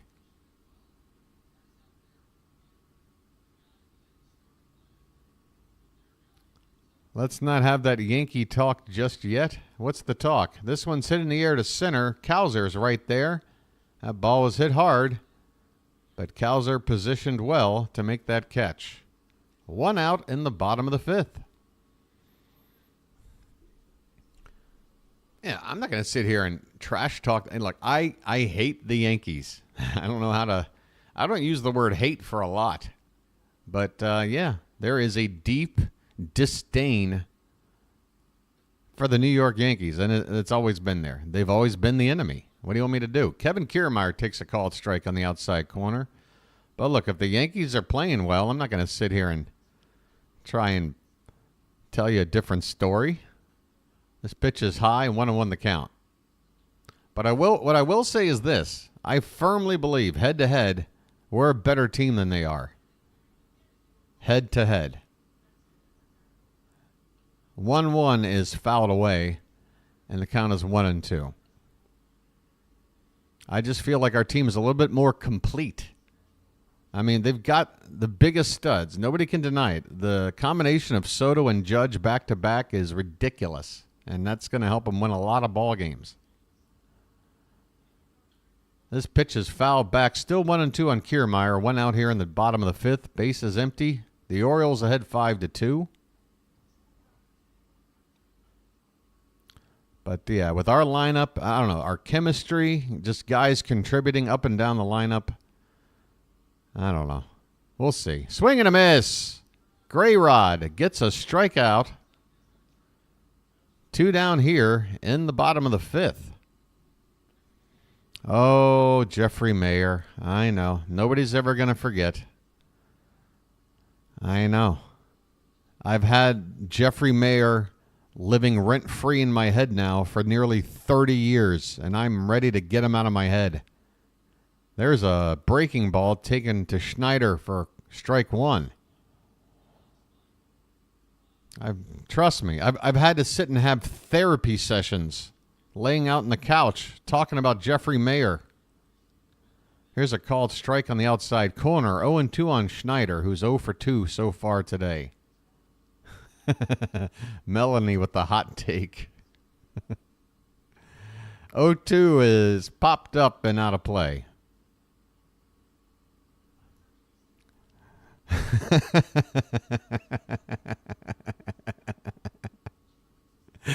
Oh, Melanie, you're making me smile.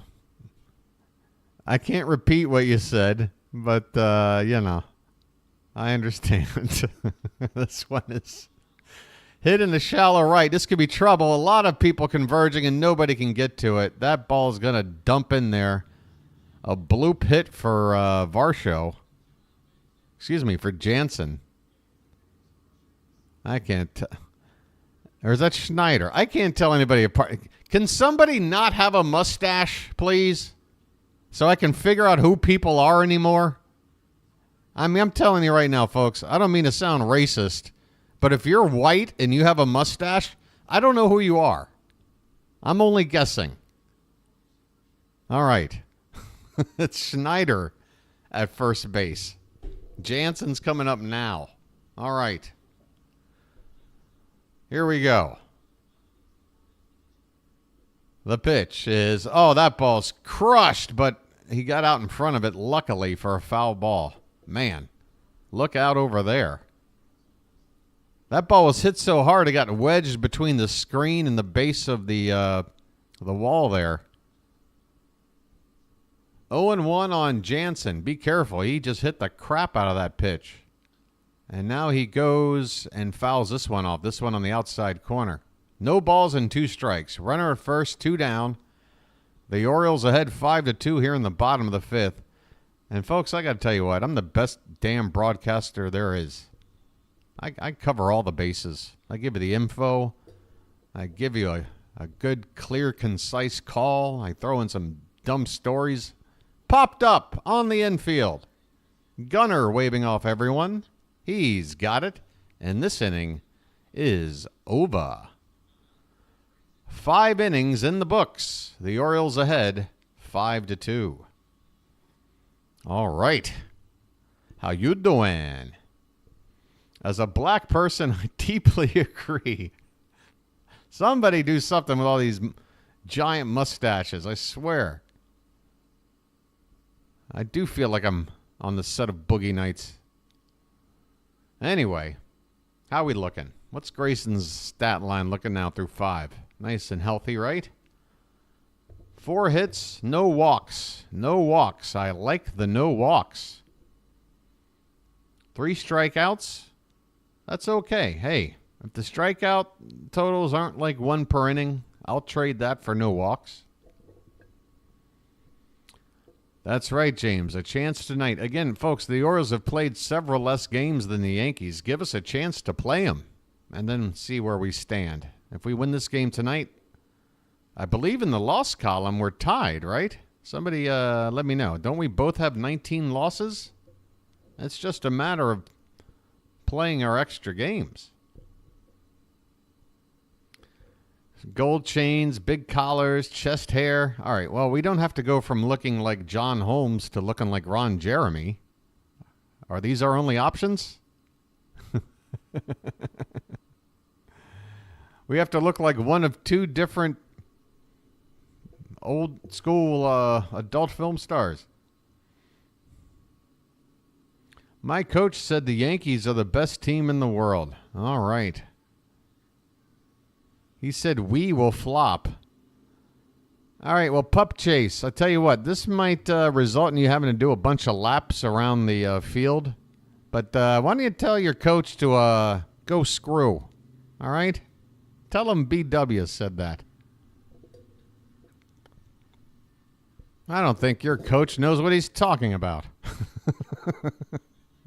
He might be teaching you some good skills. And that doesn't mean you know anything about the top of the 6th inning.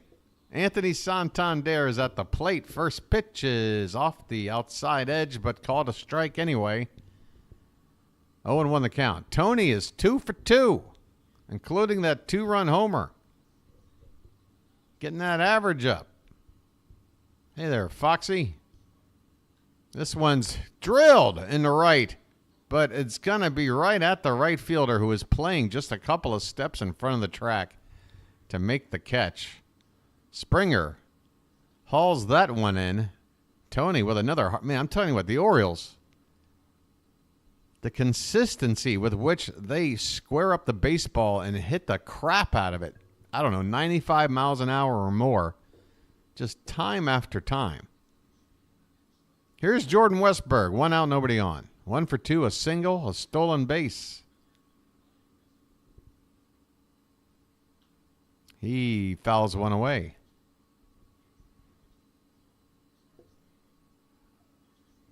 How about another tete-a-tete? Well, we're going to have to wait another 8 batters.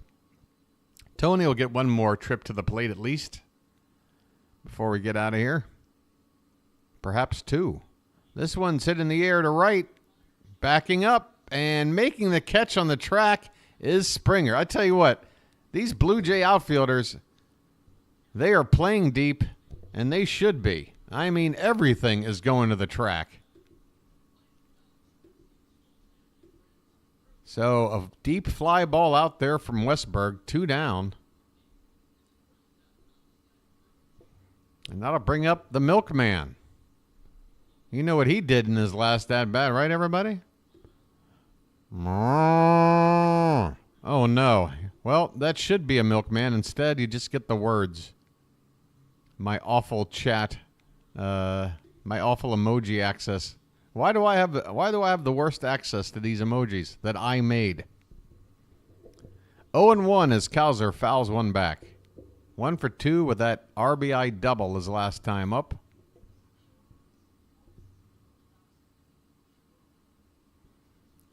Next pitch is high, 1-1. Let's see. The Orioles now with just 5 hits. Wow. I thought they had more than 5 hits. 1-1 on Cowser. Next pitch is low. 2 balls, 1 strike.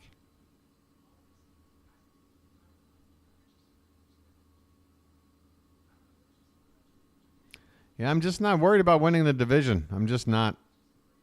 I mean, if we're a team that's going to make a World Series run, we're going to have to win series.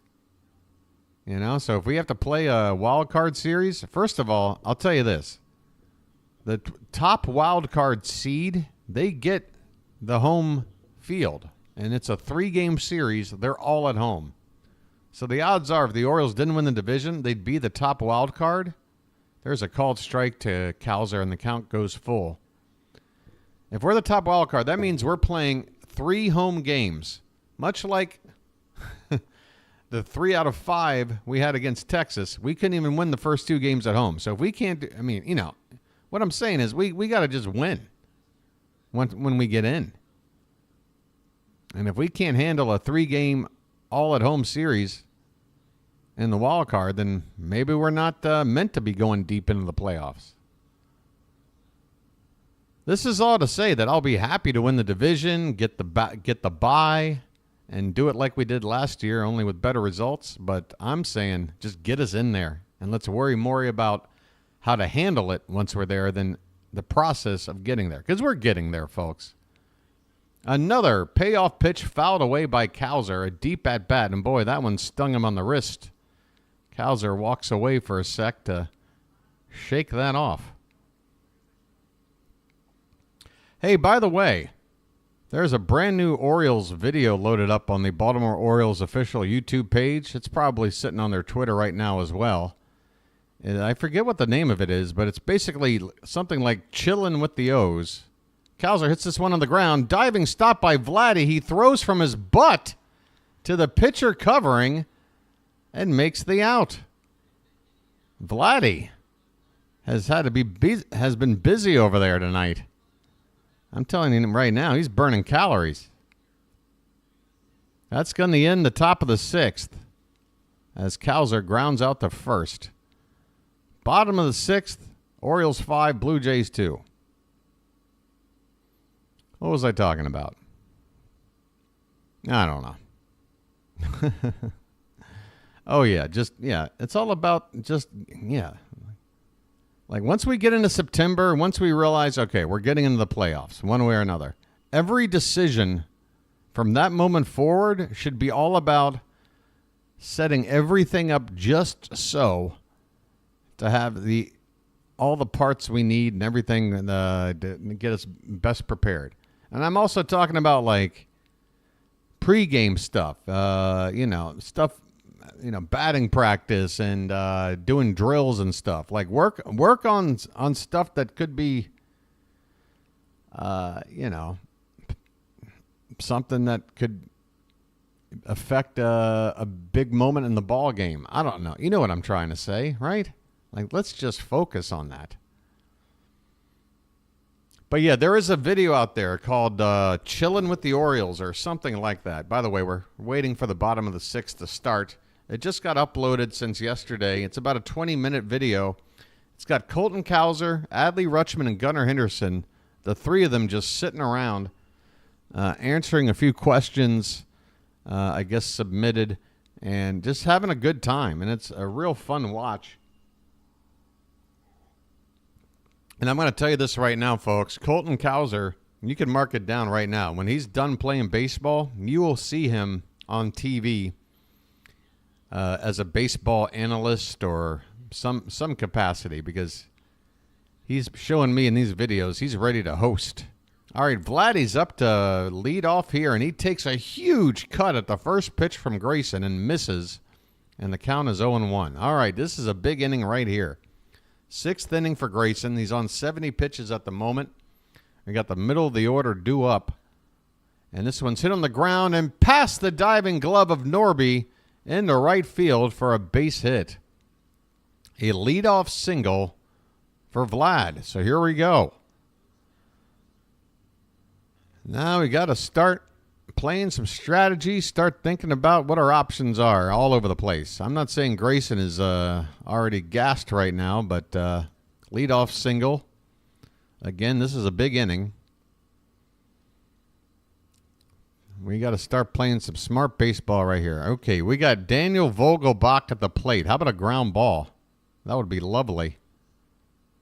He fouls the first pitch away.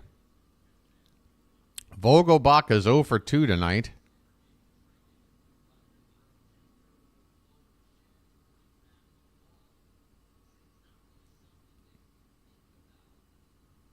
Chris saw that video. Did you see it, Chris? There's a called strike on the outside corner, and the count is 0-2.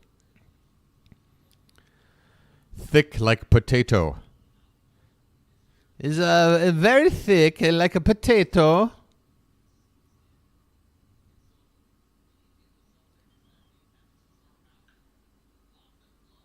And this one goes to second, to first. Double play! Vogelbach grounds one to Norby, who starts a double play. Norby to Gunnar to Mountcastle, and the two large men are off the base paths. Bases empty. Booyah! Get those chunky sumo wrestlers off the field. 2 down, nobody on. And here's Bichette popping it up to left. Hayes is under it. Hayes has got it. 6 innings in the book for Grayson. 75 pitches. Bring him out for the 7th. Bring him out for the 7th. Because it's going to be the bottom part of the order. 75 pitches, and we don't have a whole lot of right-handed help in the bullpen. We need innings from our starters in this series. This is the perfect opportunity to get an extra inning out of a starter. All right. We're going to the 7th. Alejandro Kirk, I know. Is he still on this team too? I mean, what do you do? I tell you what, if I'm in the Blue Jay clubhouse and like I got to go use the toilet and I walk in there and it's Vogelbach and Kirk and Guerrero, I'm just going to immediately turn around. I'm just going to hold it in. I'm be like, nah, I ain't going in there. Same with the showers. Same with the buffet spread. Just stay away from these guys. Like, how do they sit on the airplane? They can never possibly sit together, right? They need their own aisle, their own row. I got more. What else is there? I don't know. Maybe Vogelbach is just sneaking someone in through customs. Maybe there's another person hidden under that shirt. I don't know. Just a theory. It's as good as any of the dumb theories I hear on a daily basis from all the whack jobs out there. So why not? All right. Late innings. What are we looking at here? 63 likes, folks. Let's get it up to 77 is a lucky number. And, hey, thanks for a couple of more subs. 1034. Can we try to get to 1040 tonight? That's just 6 more. That's only about a dozen on the night. That's about... Well, here we go. First pitch swinging. Hayes goes to right field. Goes pretty deep. That ball's gonna go! Bye, birdie! Austin Hayes, what did you have for breakfast today? He's hit 2 home runs in the game, the first 2 of the season, and this one is an Oppo Taco. That ball just carried on out of here. It looked like if you took a reverse image of Gunnar Henderson hitting from the right side of the plate. I mean, just raw power to the opposite field. Austin Hayes is back. It's like turn back the clock day here for the Orioles. Santander is back in the groove. Austin Hayes is back in the groove. Folks, we got some great kids. But some of us old fogies on the team, we got something left in the tank. I want to know on Norby. Here's a line drive. Oh, just foul. Third base side, Norby just missing his first major league hit. He has struck out both times up. First time was a 3-pitch strikeout. Second time just took 4 pitches. Let's hope he can at least work a count here and show us a little something. The 1-1 is grounded foul off to the left in the count 1-2. It is now 6-2 Orioles. Add 1, 2, 3 more homers to our home run total. Folks, we just hit bombs. Just another bomb track coming at you. Yeah, it's like that. The 1-2 to Norby. That one's lifted in the air. Okay, it's not a strikeout, but it's also going to be an out as the left fielder, Varsho, makes the catch. That's the first out of the inning. You dropped the bomb on me, baby. You dropped the bomb on me, but you're filling me up, baby. You dropped the bomb on me. There's action in the Toronto bullpen, a lefty and a righty. I saw the names and didn't have a chance to really see who might be coming out. But Gausman's day is over. Kevin Gausman gives up 6 runs on 6 hits, including 3 bombs. His day is over. Book Doc doesn't even know what day it is. Oh, it's all relative, Book Doc. I mean, for me, every day is strange because I'm always getting up in the middle of the night, finding I'm breakfast is dinner, dinner is lunch, lunch is breakfast for me. I mean, I'm all over the place. I don't know where I am. Where are you? Let's play a game, Norby or Cowser. I don't understand the game. Help me out with the rules of the game, my friend. Let's play a game. Are you Jigsaw now, my friend? I want to play a game. I want to play a game. Can you tell apart Colton Cowser from Connor Norby? You'll have to unlock. You have 60 seconds to find the key and figure out the difference between Connor Norby and Colton Cowser. Hey, aren't we due for Saul 26 or whatever it is? Boy, there's a franchise that could take a break. We get it. Everybody deserves some punishment for not living their lives to the fullest. We get it, Jigsaw. How about you take a break? Maybe take up a hobby. Maybe do a Sudoku puzzle. I don't know, some Wordle. Try out some Wordle.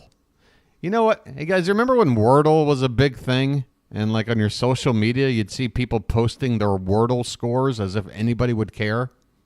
And after like a couple of months, they stopped doing it. I still have a guy on my Twitter page that daily posts his Wordle outcome. Why? I don't know. We got a left-hander on the mound to face Gunnar Henderson, and that's a called strike a little bit below the zone. Who are you, Mr. Lefty? I need a name.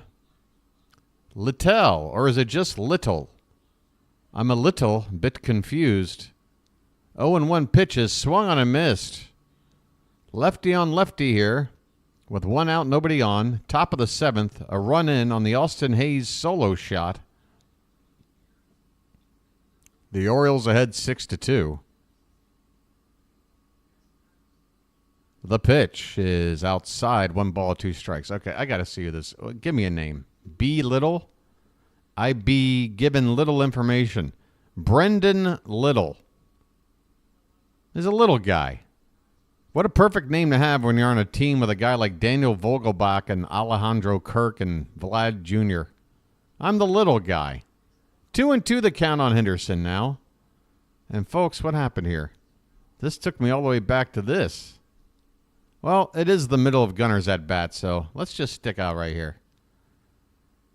I'll get you back to the live scorecard here in a sec. 2 balls, 2 strikes, 1 out. Little to Gunner, outside 3-2.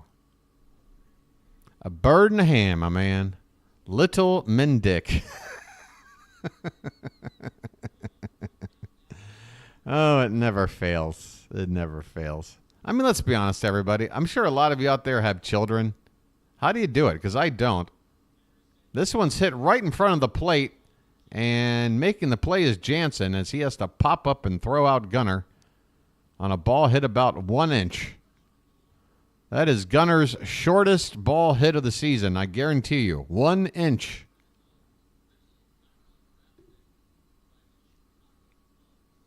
I'll show you a picture later. Famous last words, my friend. I don't know what picture. I'll take your word on whatever it is, especially when we've got comments in the chat like Little Mindick. I don't know if I want to see any pictures. Here's a called strike. No, that's ball one. Excuse me. To Adley Rutschman, who's hitting .427 off of lefties. Come on, Adley. You're 0 for 3 tonight. Here's your chance. The pitch is a called strike. Oh, you don't know how we got kids. Ah, right. Yeah, the point I was making was, look, I've always been a kid at heart, and I can get away with it because I've never had kids. I've never even been married or nothing. But I know a lot of you out there, you're married, you got kids, you're trying to teach your kids how to grow up and, do the right thing and learn your social norms. But at the end of the day, folks, I don't care how old you are. We're all a bunch of little kids who giggle at things like Mindick for a name. And to me, I think that's what keeps us young, folks. 1 and 2 count is in the dirt, and the count now 2 and 2. People always talk about, how do you live a long life? Well, a lot of people, boy, they put a whole lot of emphasis on that exercise and that perfect diet. You need to be on that Kalo diet. I don't know. For me, maybe I'm completely wrong. I guess time will tell. But be a kid at heart. You'll live longer. I promise. 2-2 pitches in the dirt, and the count has run full. As long as you're still clowning around and joking about stupid stuff, no matter how old you are, it really lets you know you're not going anywhere for a while. So just keep acting silly, people. Here comes a payoff pitch to Adley Rutschman. Swung on. Right center. That one's going to get down. What'd I tell you, folks? Adley was due. Left-handed pitcher. 0 for 3 on the day so far. And there you go. Adley's got a hit. 7th of the night for the Orioles. He's on first with 2 down. Oh, I was talking about Cowser and Norby. In regards to what? I'm already confused. Sometimes I just go off on tangents, folks. Sometimes I just go off on tangents. Here's Mountcastle. This one's hit on the ground. One bounce to Bichette, who goes the short way to second for the force, and the inning is over. But Austin Hayes, again, what did you put in the cornflakes today, my man? I don't know what you did, but keep doing it. His second home run of the ball game, opposite field, no doubt. 7th inning stretch time here at Rogers Center. The Orioles 6, the Blue Jays 2. And, folks, we may not be home now, but it is stretch time, which means it's time for some cakes on the griddle. Get them cakes up in chat. Let me know you're alive and well. All right. Thank you, number 1035. Hey, folks, again, your boy is so happy to hit that first 1,000. Trying to do his best to maybe not push you too hard for any potential new subscribers out there. But let me just tell you this, folks. You're in the right place. This is the place you want to be. This is the place you're going to want to be. Hey, Fitzy, how you doing? How you doing? Your Red Sox got the night off, right? We got a short schedule on a Monday night. So, yeah, let's try to get up to 1040, guys. 5 more of you. Come on in and join. I mean, look at this chat. If you've been hanging out and you've been monitoring our chat and you've been listening to me call the game, I'd love to hear your feedback. Like, what more would you like from us to get you to come on in and join? And remember, it's not a cult. It is not a cult. Okay? You have freedom to make up your own mind about whatever you want to do in life. This is not Scientology. We won't be testing you for thetans. Yeah.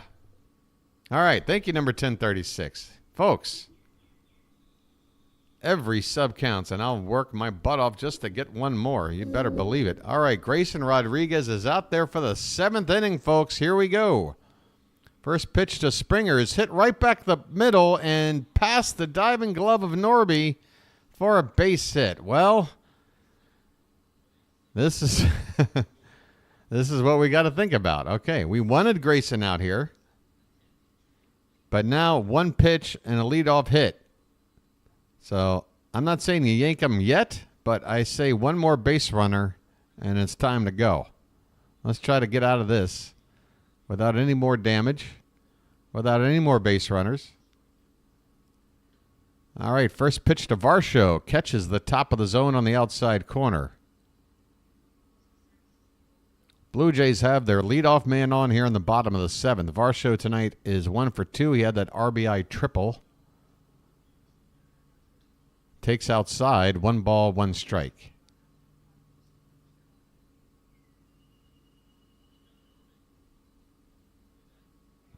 Evan, I totally agree. I mean, I've said it many times before. As long as you're on this team, I want you to succeed. There is a pitch that Grayson did not get the call on. Inside edge. Called a ball, and the count now 2-1. Grayson has not had an inning tonight of 20 pitches. The most was 19 back in the fourth. Everything has been 14 or less. Swing and a miss. All right. Got that count even up now, 2-2. There is action in the pen. Cano the righty, Perez the lefty. Cano throwing from a short distance. He's not even on the mound. This one's hit in the air and deep. Cowser is going to have room, though, and makes the catch. Retreating back to first is, who is that over there? Springer. So Varsho flies out. Springer at first. 1 away. And Book Doc, I agree. My coffee sucks too. I might need one more lucky. Here's Kiner Falefa. And he takes low for ball 1. 6-2 Baltimore. Here in the opening game of a 4-game series north of the border. This one is hit hard. Man, that sound off the bat, you knew that was a hit. Going first to third is Springer as that hit from who was that? Kiner Falefa. Come on, Steve, get with the program. So now what do we do here? What do we do here? I would assume maybe at least a meeting on the mound here. But apparently not. All right, it is the number 9 hitter, Kevin Kiermaier. He's 0 for 2 tonight. Here comes that meeting now. They just waited as long as they possibly could as Drew French is making his way out with the rest of the Oriole infield as well. So here's the situation, folks. Grayson Rodriguez has been pretty darn good today, especially in terms of being efficient with the pitch count. He's worked himself into the 7th inning. He's gotten 1 out, but there are 2 runners on, first and third. And 1 more base runner that gets on gets the tying run of the plate. And the lineup currently on the number 9 hitter about to turn over. So this could be Grayson's last batter, one way or another. Double play would be perfect, so he can complete 7. If he gets a strikeout, maybe they leave him out there for Schneider. We'll see. The pitch. Swing and a miss. On the curve. Or was that the changeup? I mean, his changeup moves so much. I'm afraid to ever call what kind of pitch Grayson is throwing. 0-1 is swung on and missed. He snuck a fastball low and in. But past Kiermaier. The count is 0-2. 1 more strike, Grayson. Come on, buddy. 1 more. Put him away now. The pitch. Swung on and missed. He chased that change up in the dirt. 82 on the gun. And Kiermaier absolutely befuddled by Grayson Rodriguez. A huge second out. And I'm saying now, yes, let Grayson try to finish this inning. He got that big strikeout. He keeps the runners at...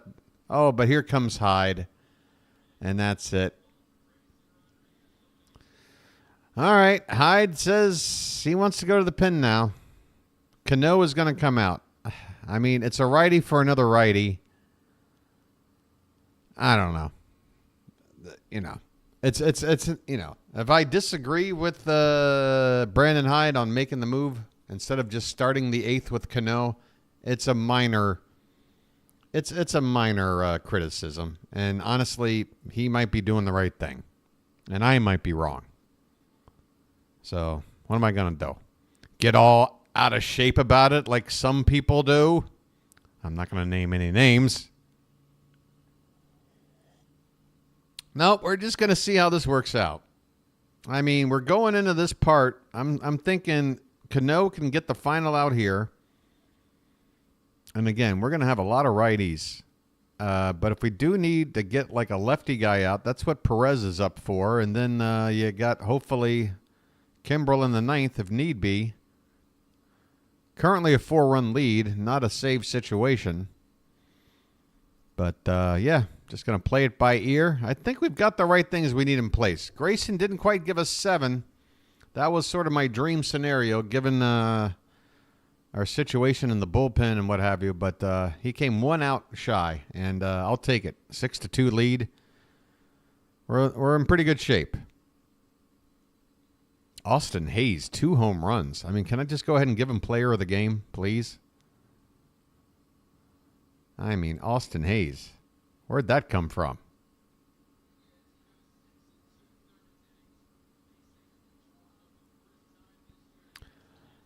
All right. It is time for the bullpen to help us out. Coming on here with 2 out in the inning. It's going to be Yenier Cano.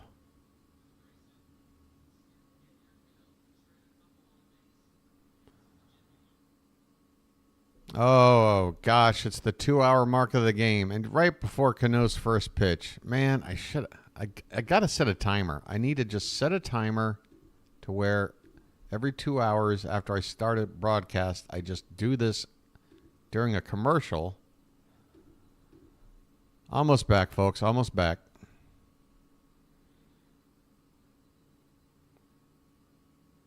Three, two, one.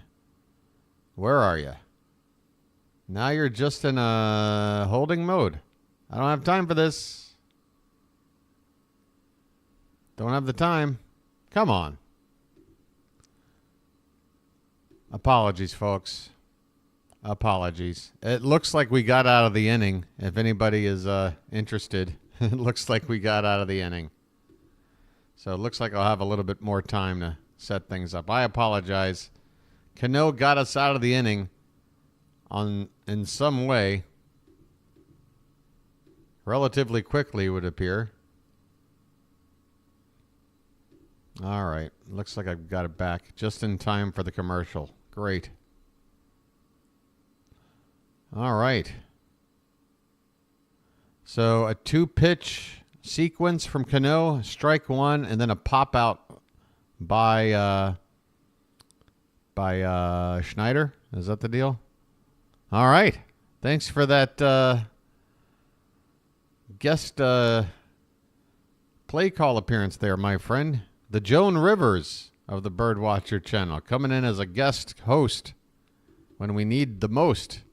All right, I'm going to have to go to my backup here. Something's going on here with this stream. And I don't have time to mess around.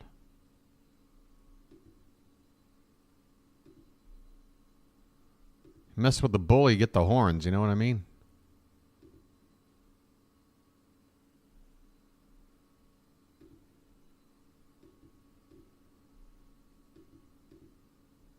All right, what do we got here? I think we're good. We'll just have to wait and see. I'm in a commercial. All right, we're going into the 8th inning, folks. The Orioles have a 6-2 lead. My apologies again. There's nothing bothers me more than missing just any pitch at all, because I want to be here to give you everything. But the good news is the Orioles got out of the jam without any damage. It only took 2 pitches for Cano to get the job done, so he should be ready to go for the 8th inning. If not all of the 8th, at least until we run into trouble or got a lefty coming up or something. 4-run lead. All right, we've got the middle of the order due up, and I've got a completely different broadcast up here. Let's see how they do. Ryan O'Hearn at the plate. First pitch is a called strike, outside edge at the knees from Little. Little going to go a little bit longer.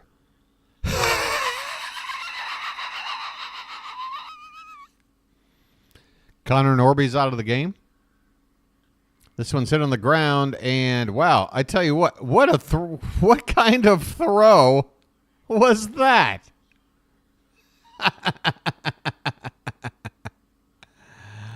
Oh my God, Schneider, you better take it one play at a time, my friend. What is this? A diving stop to his right. That's all well and good. Tries to do this like no look throw across from my. I mean, that is one of the funniest looking things I've seen in a while. And plus, to go along with it, he's got a strawberry on his elbow now. He got a grass burn there. Anthony Santander at the plate. There's a runner at first, nobody out, on one of the more hilarious infield hits you'll see from Ryan O'Hearn. And a big cut and a miss there by Santander to make it 0-2. Did anybody see that ground ball and that throw? Just so somebody can confirm I'm not, embellishing a story just for kicks. No, that was hilarious. 0-2 on Santander. Swung on and missed. He reached for a breaking ball. Anthony is pointing like, hey, I got a piece of that. And the first base umpire is not going to help him out. And Brandon Hyde isn't happy. He's up out of the dugout, but we're not going to give much of an argument probably. Tony says he got a piece of this, but the ball was caught by the glove seemingly before it hit the ground. So it should be a strikeout either way. All right, where are we at? Little is done. No more Little. Somebody's coming out, and all I heard was he's making his second appearance as a Blue Jay. That's all I heard. So we've got another pitcher coming out here for Toronto. And they are making their second appearance. So we'll see who it is. Out-of-town scores. The Mets up 8-5 over the Nats in the bottom of the 7th in D.C. 1-1 tie between the Tigers and Rangers. That's just getting started in the bottom of the 5th. Bottom of the 3rd, the Cardinals had 3-0 on the Astros. In the 2nd inning, Reds and Rockies tied at 1 apiece. One final is in. The Phillies win again. Enough with the frickin' Phillies over here. Everything else is later. It's still later. You got a couple of games starting in about half an hour. Bill Burr. This guy, hey, Bill Burr, one of the best contemporary stand-ups out there, if not the best. I had the pleasure of being a Bill Burr fan going back a long ways. He used to be a regular on a radio show that I used to listen to a lot, along with other comedians like Louis C.K., Patrice O'Neill, bunch of funny guys. But I love Bill Burr. So we got Ryan Burr, brother of Bill. All right, coming on out. I need a Lucky.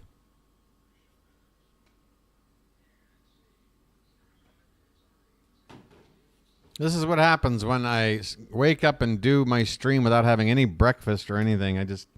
My stomach starts making weird noises and stuff. Ryan Burr, 15 games in AAA, had a 2.16 ERA. Can't tell you much about him, but the first pitch is a breaking ball for a called strike on the outside corner to Jordan Westburg. Westburg 1 for 3. We got a runner at first and 2 down. Next pitch from Burr is reached for and fouled off to the right. That pitch was well off the plate outside, but Westburg thought he could get to it, do something with it. Can only foul it away.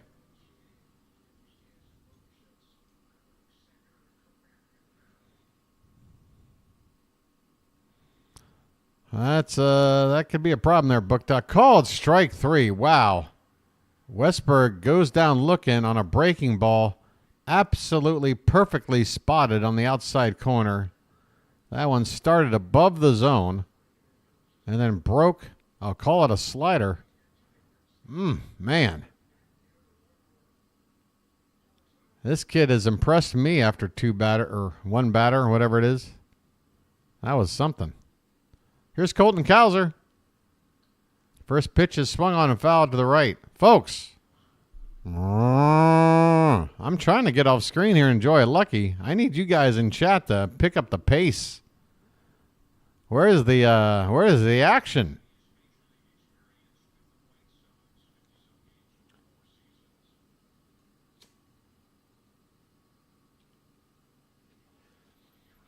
Oh, and 1 the count on Colton Cowser. Ryan Burr, the pitcher. Runner at first, 2 down. The pitch. There goes the runner. And the throw down is offline over Bichette, who had to jump to make the catch. So give us another stolen base. Ryan O'Hearn, of all people.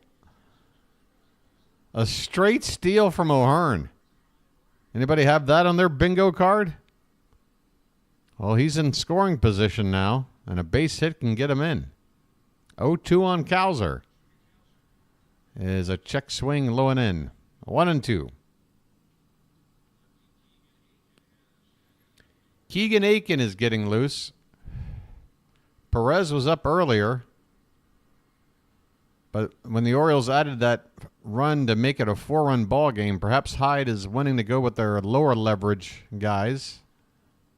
Although I really feel like that 1 run shouldn't make the difference. A 4-run lead to me on the road ain't all that safe. I still want our best arms out there. If you're telling me Perez was available for today, I still rather have him than Aiken late in the ball game. That's just me, I guess.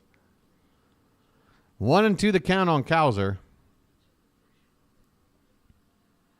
And this one's upstairs. 2-2. 2 out. Runner at second. The Orioles ahead 6-2 in the top of the 8th.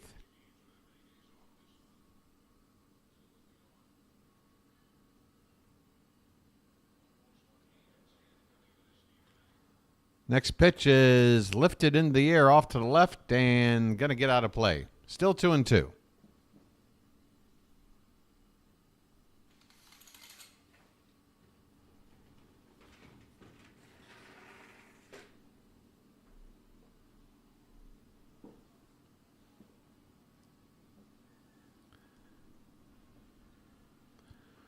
All right, next pitch is low, and the count will go full. Burr versus Cowser. O'Hearn is at second base after a stolen base. He averages 1 every solar eclipse. This one's hit in the air to center. Backing up on it on the track and turning completely around is Kiermaier to make the catch and end the inning.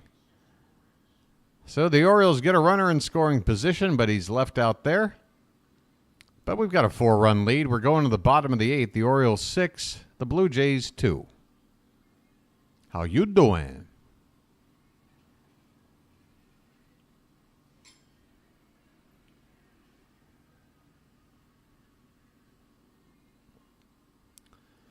Folks, I guess right now is as good of a time as any to maybe take a look at tomorrow's start time. It's probably going to be the same as tonight, but let's just be sure. I'm sure the fourth game will have a weird start time. Yes, same bat time, same bat channel, 7:07 Eastern time, first pitch tomorrow night. Your boy will be on the air at 6:55 p.m.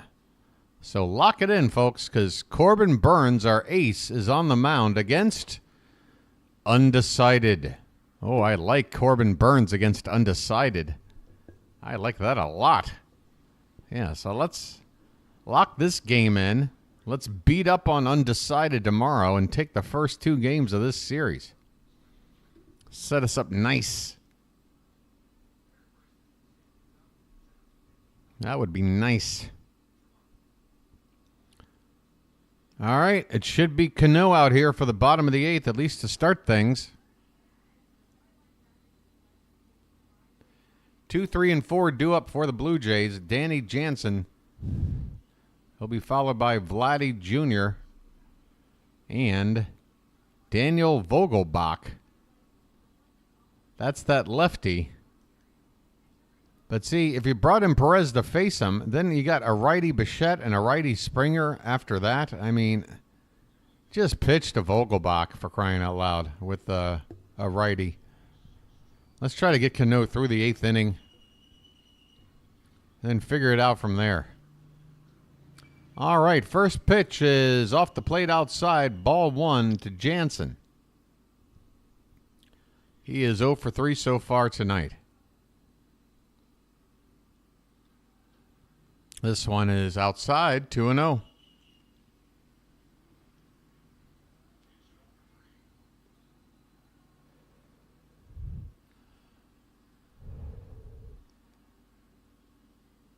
Next offering from Cano is hit in the air, left field.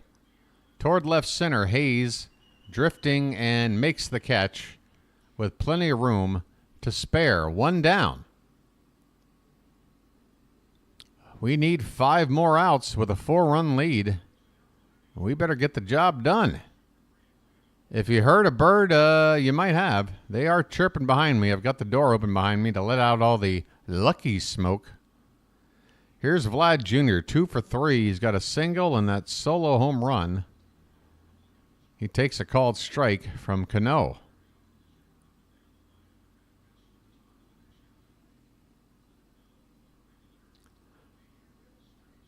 Next pitch, swing and a miss. Cano gets him to chase one off the plate. 0-2 the count.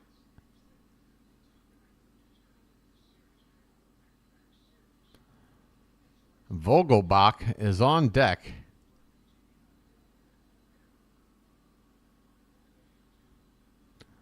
All right. The 0-2. Is hit on the ground hard. A diving stop by Westberg. He gets up, throws to first in time. Put a star. Oh, it's Urias. Excuse me. There's been a change on the infield. I'm sorry. Somebody had said it in chat. Norby's out of the game. Westberg moved to second. It's Urias who deserves all the plaudits, folks.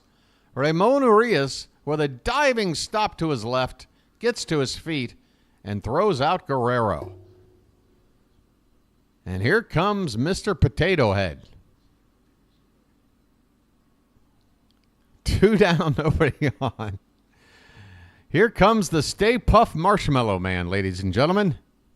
That's right. It's the ultimate source of Ghostbuster evil, and we got to get him. 1-0 the count. Is a called strike, 1-1. Just try not to think of the Stay Puft Marshmallow Man, and we'll be fine.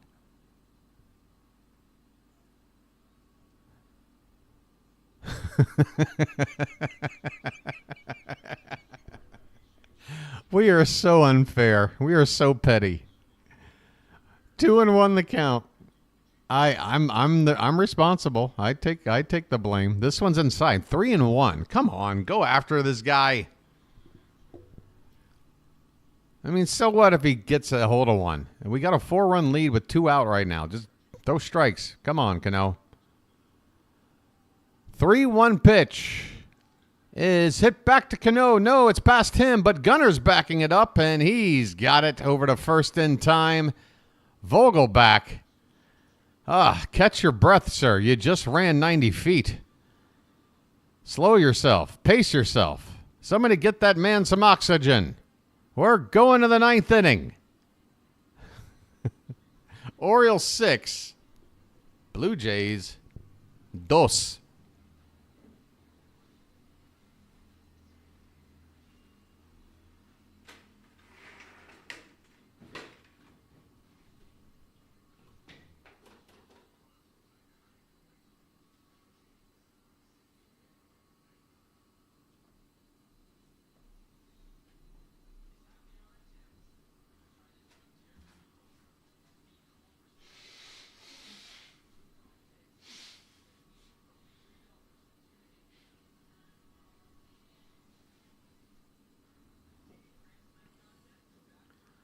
Folks, this is my last chance probably to sell you on maybe subscribing to the channel tonight. I've lost a sub since last check. I mean, folks, it's kind of rough for your boy. I got to be honest. Kind of demoralizing.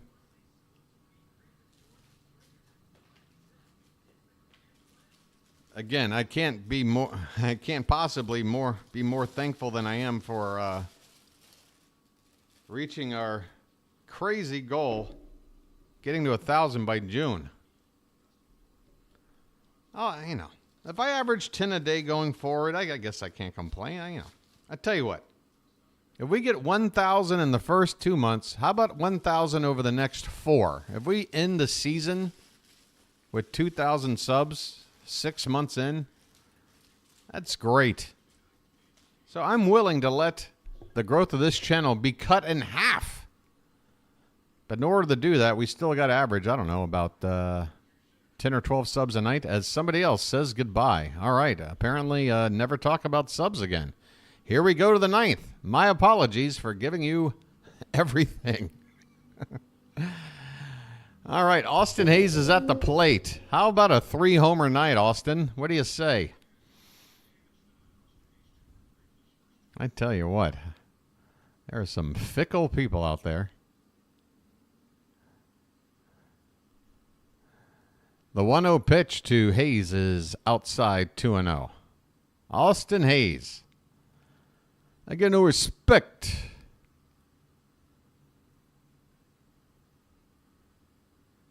You got that right, GP3. 2-0 the count.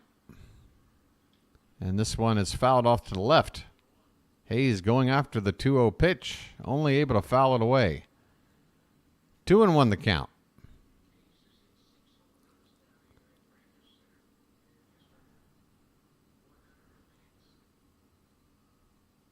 Here's the next pitch, and this one's pop foul, 2-2.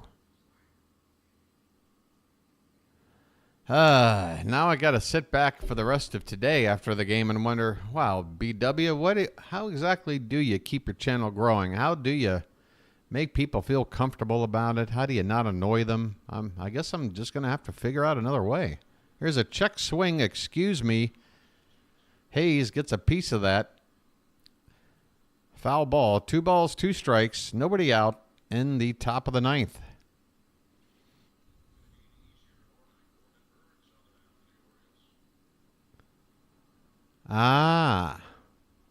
Gotcha. Here's a check swing by Hayes. He holds the bat back, and the count goes full. It's still Burr on the mound, by the way.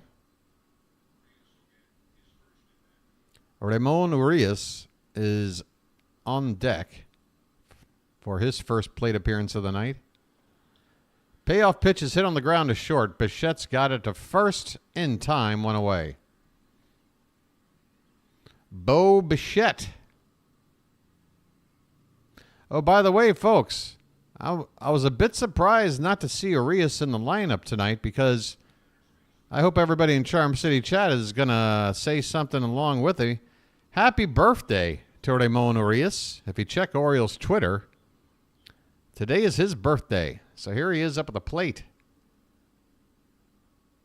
And the pitch is swung on and missed. A slider there from Burr. That ball really drops off the table. And 0-1 the count. Next one is hit in the air to left. Going back on it is Varsho looking up. This ball's gonna go! Bye-bye, birdie! Happy birthday to you. Happy birthday to you. Happy birthday, dear Lemon. Happy birthday to Orioles. Yeah, another home run. The Orioles up 7-2. Holy Toledo, the home runs keep on coming. The hits don't stop. This Orioles lineup is like a 70s radio station. The hits keep on coming. Here's Gunnar. Takes ball one. Where am I at? Hey, take a look at your boy in the corner. That's me in the corner. That's me in the sunlight calling Orioles ball games. Trying to help other fans. And I don't know if I can do it. All right, 2-0 the count on Gunnar. I'm sorry. Swung on and drilled down in the corner for extra bases. Gunnar rounds first. Gunnar goes to second. Gunna's got an extra base hit. The bird bath is busy. Hey, we've gotten to our 10 hits. There it is, that magic mark of 10 hits. It didn't get us to a win in the last ball game, but that's only the second time this season where 10 hits didn't get us to victory. So that would make us 18-2, a 90% winning percentage once we get the 10 hits. I'll take it. Here's Adley. One out double from Gunnar following the home run by Urias. And this Burr kid might be feeling a little chilly right now. Brrr. Brrr. It's cold out there. 1-0 on Rutschman.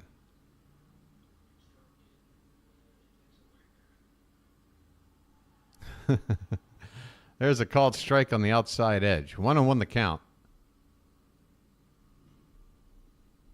I know that last call got me a new sub. Hey, look at that. All you got to do is just call the perfect ball game, and you'll get a sub. The 1-1 Adley is fouled straight back. 1 ball and 2 strike. Burr needs to host for Dice Olympics. Does Andrew Dice Clay have his own Olympics? Hey, we got some synchronized swimming over here, huh? Let's look at the frickin' scores. We got a 9.5. We got a frickin' 10. Rutschman calls for time. Steps out of the box here for a sec. He's got a 1-2 count. Oh, that's right. Bill Burr was on the Dave Chappelle show back in the day. They're both very good friends. This one is fouled back. And the count still 1 ball and 2 strikes on Rutschman.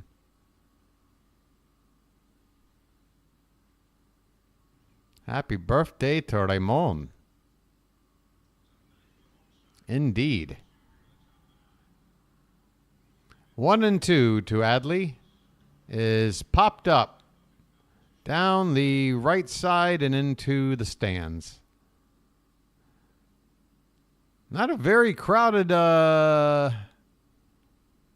park tonight for Rogers Center. I mean, and I'm being fair. I get it. A Monday night game. Early June. Not exactly the best night for packing the house, but even considering all of that, this looks like a smaller crowd than I would expect. Adley hits this one off the end of the bat, skies it into center. Kiermaier's got it, and he quickly fires it back into the infield to keep Gunnar at second base. That's what Kiermaier can do. He's got a very strong arm. Not to mention extremely good range, and is able to make some fantastic plays up against the wall. 2 down in the inning for Ryan Mountcastle. I told you he'd get one more shot up there. Here he is. Keep your day job, BW. I will, Robert. If you haven't noticed behind me, that's the sun. This is the day, and here's my job. The pitch to Mountie is fouled straight back. Am I being led to believe that I have the perfect voice for baseball broadcasting, but yet somehow can't carry a tune? I find that hard to believe. I feel like if you're able to do one, you're probably at least okay at the other. Here's a ground ball foul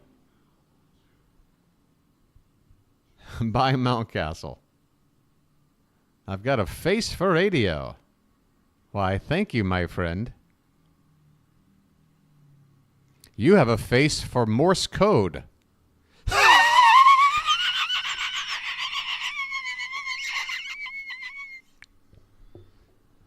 All right, here's the next pitch. A swing and a miss. Mountcastle goes after one low and away, and the inning is over. We go to the bottom of the ninth. Folks, don't try and get under the birdwatcher's skin. I'll come right back. I'm doing just fine, my friend. We got a 5-run lead. Everybody's smiling in chat, and we're going to the bottom of the ninth. What's not to be okay about? All right.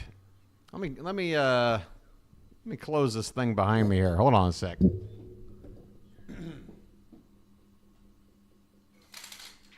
That sun is coming through.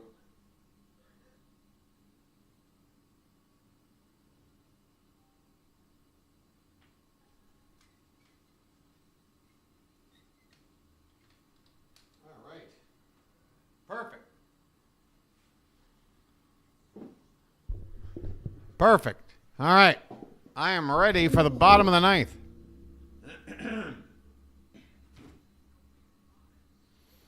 All right. I got everything I need.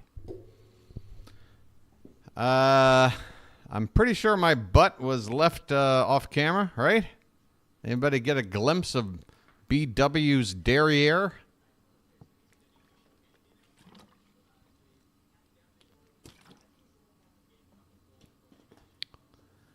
Oh, my friend. It's a family channel.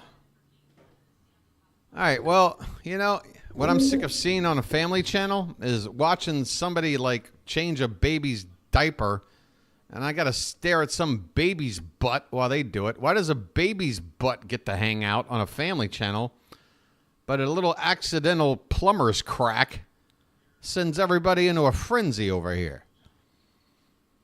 That doesn't seem right. That doesn't seem fair. I don't know. Here we go. Bottom of the ninth. Who's up? Who's pitching? Where are we? What day is it? Keegan Aiken is on the mound. Ah, boy. I see London. There's no way I was exposing anything. I understand. I wear my shorts low. All of my shorts are falling off. Because there was no rear cleavage. I guarantee it. I bet you didn't even see my boxers. Wait a minute. I am wearing boxers, aren't I? All right. Come on, folks. Let's strap in. First pitch is a strike to Bichette. And maybe strap in isn't the best phrase, but just go along with me. This one's hitting the right center, and that's trouble. That's going to split the outfield in right center. And Bo Bichette's got himself a leadoff double. So here we go. We go to the low leverage guy because we've got ourselves a 5-run lead and immediately an extra base hit to the first batter. So now we got to immediately start thinking about what to do if Aiken gets in any more trouble than this. I don't want to have to wait for him to get 3 guys on base. Here's Springer. He takes a first pitch strike. Yeah, if it becomes a safe situation, it's definitely Kimbrel. But I'm trying not to wait until that. If there's a little window in between, we still got Perez out there. There's a called strike. 0-2 on Springer. Runner at second, nobody out. And apparently the chat is obsessed with BW's butt. This one is up and away. I mean, I'm starting to worry about you, Charm City chat. I mean, it took nearly a week for everybody to get over Mendick. Now it's on to my butt. What's next? Actually, don't answer that. Here's the 1-2 pitch. Swung on and missed. Springer strikes out. One away here in the ninth. Aiken gets the K.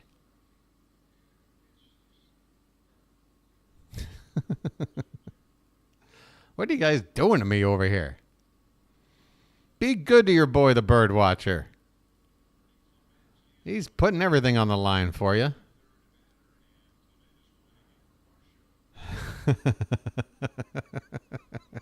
I have no butt. I honestly don't. I'm a large guy with zero butt. It is just flat as a board. I've always been made fun of it. My dad had the same thing, and we all made fun of him for it. Here's a called strike at the bottom of the zone to Clement, who's on the pinch hit. Who is this guy? Is that Ernie Clement? He's on the pinch hit for the lefty Varsho with the lefty Aiken on the mound. Next pitch is swung on a missed. 0-2 on Clement.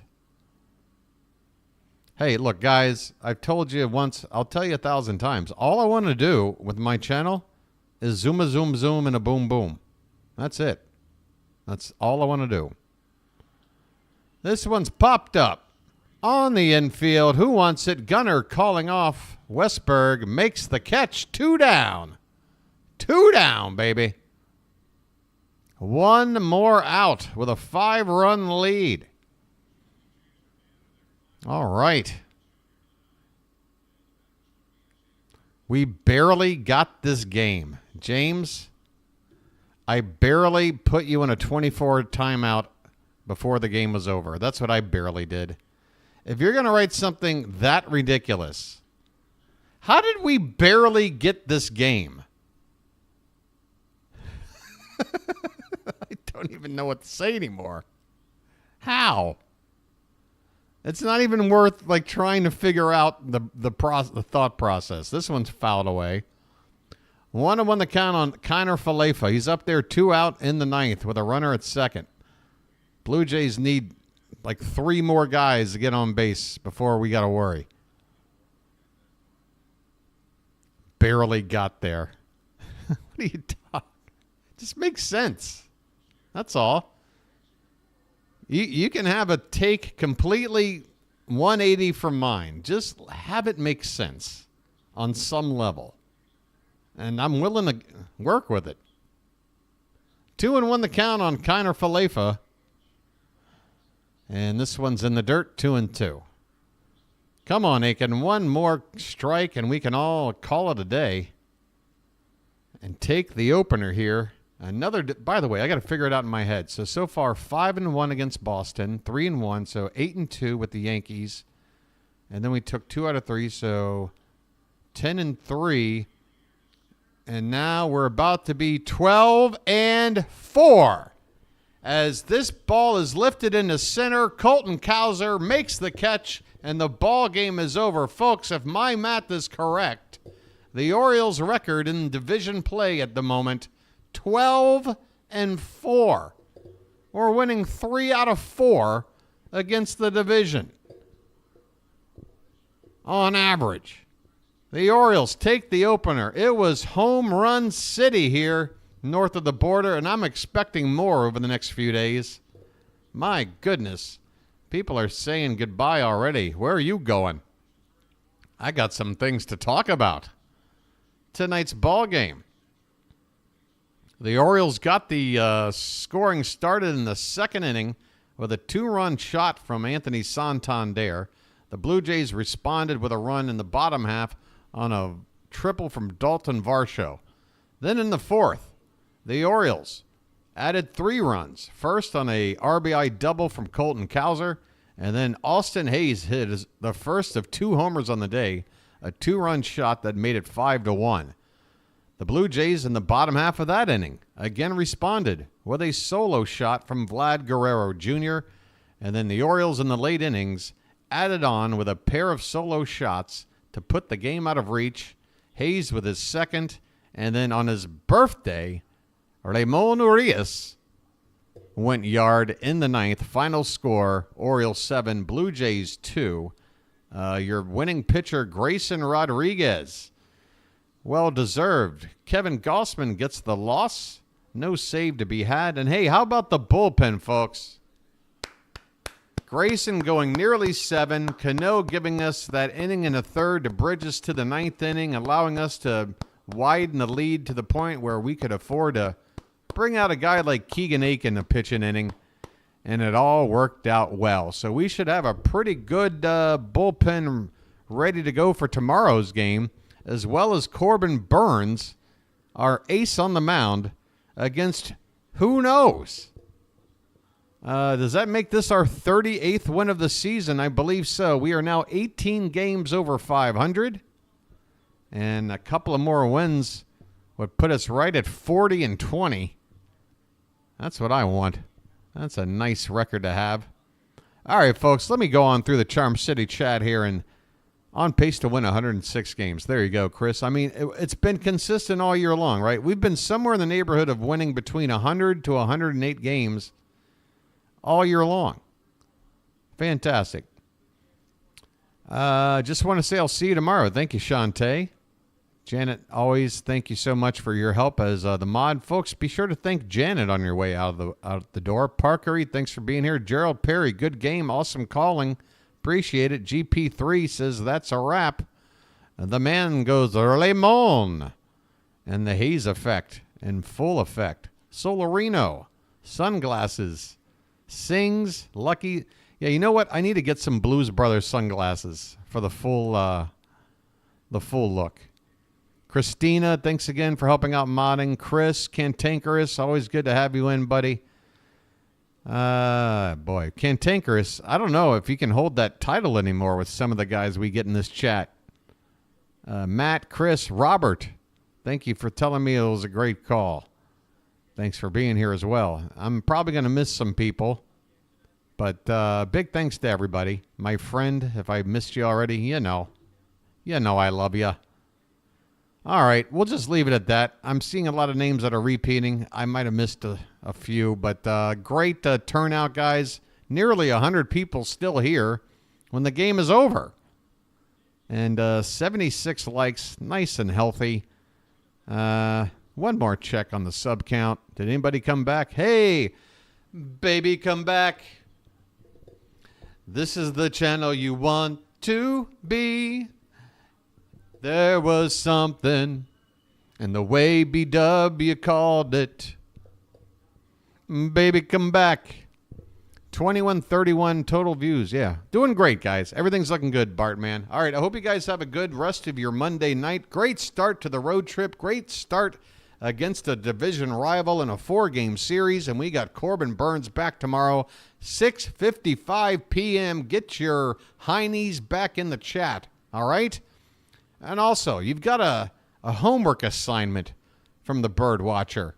Between now and tomorrow night, sometime during the day tomorrow perhaps, or maybe you'll hit the bar later, I don't know. Let somebody else know about the channel, because I'm thinking at this stage, we're going to need that word of mouth as much as anything. This mouth I got is only so big. And we already know about my butt. So, yeah, might need a little bit of help. That'd be great if you guys could spread the word. All right, guys. Had a great night tonight. Hope to see you back here tomorrow. Until then, this has been the Bird Watcher, and I'll chirp at you later. Good night, everybody.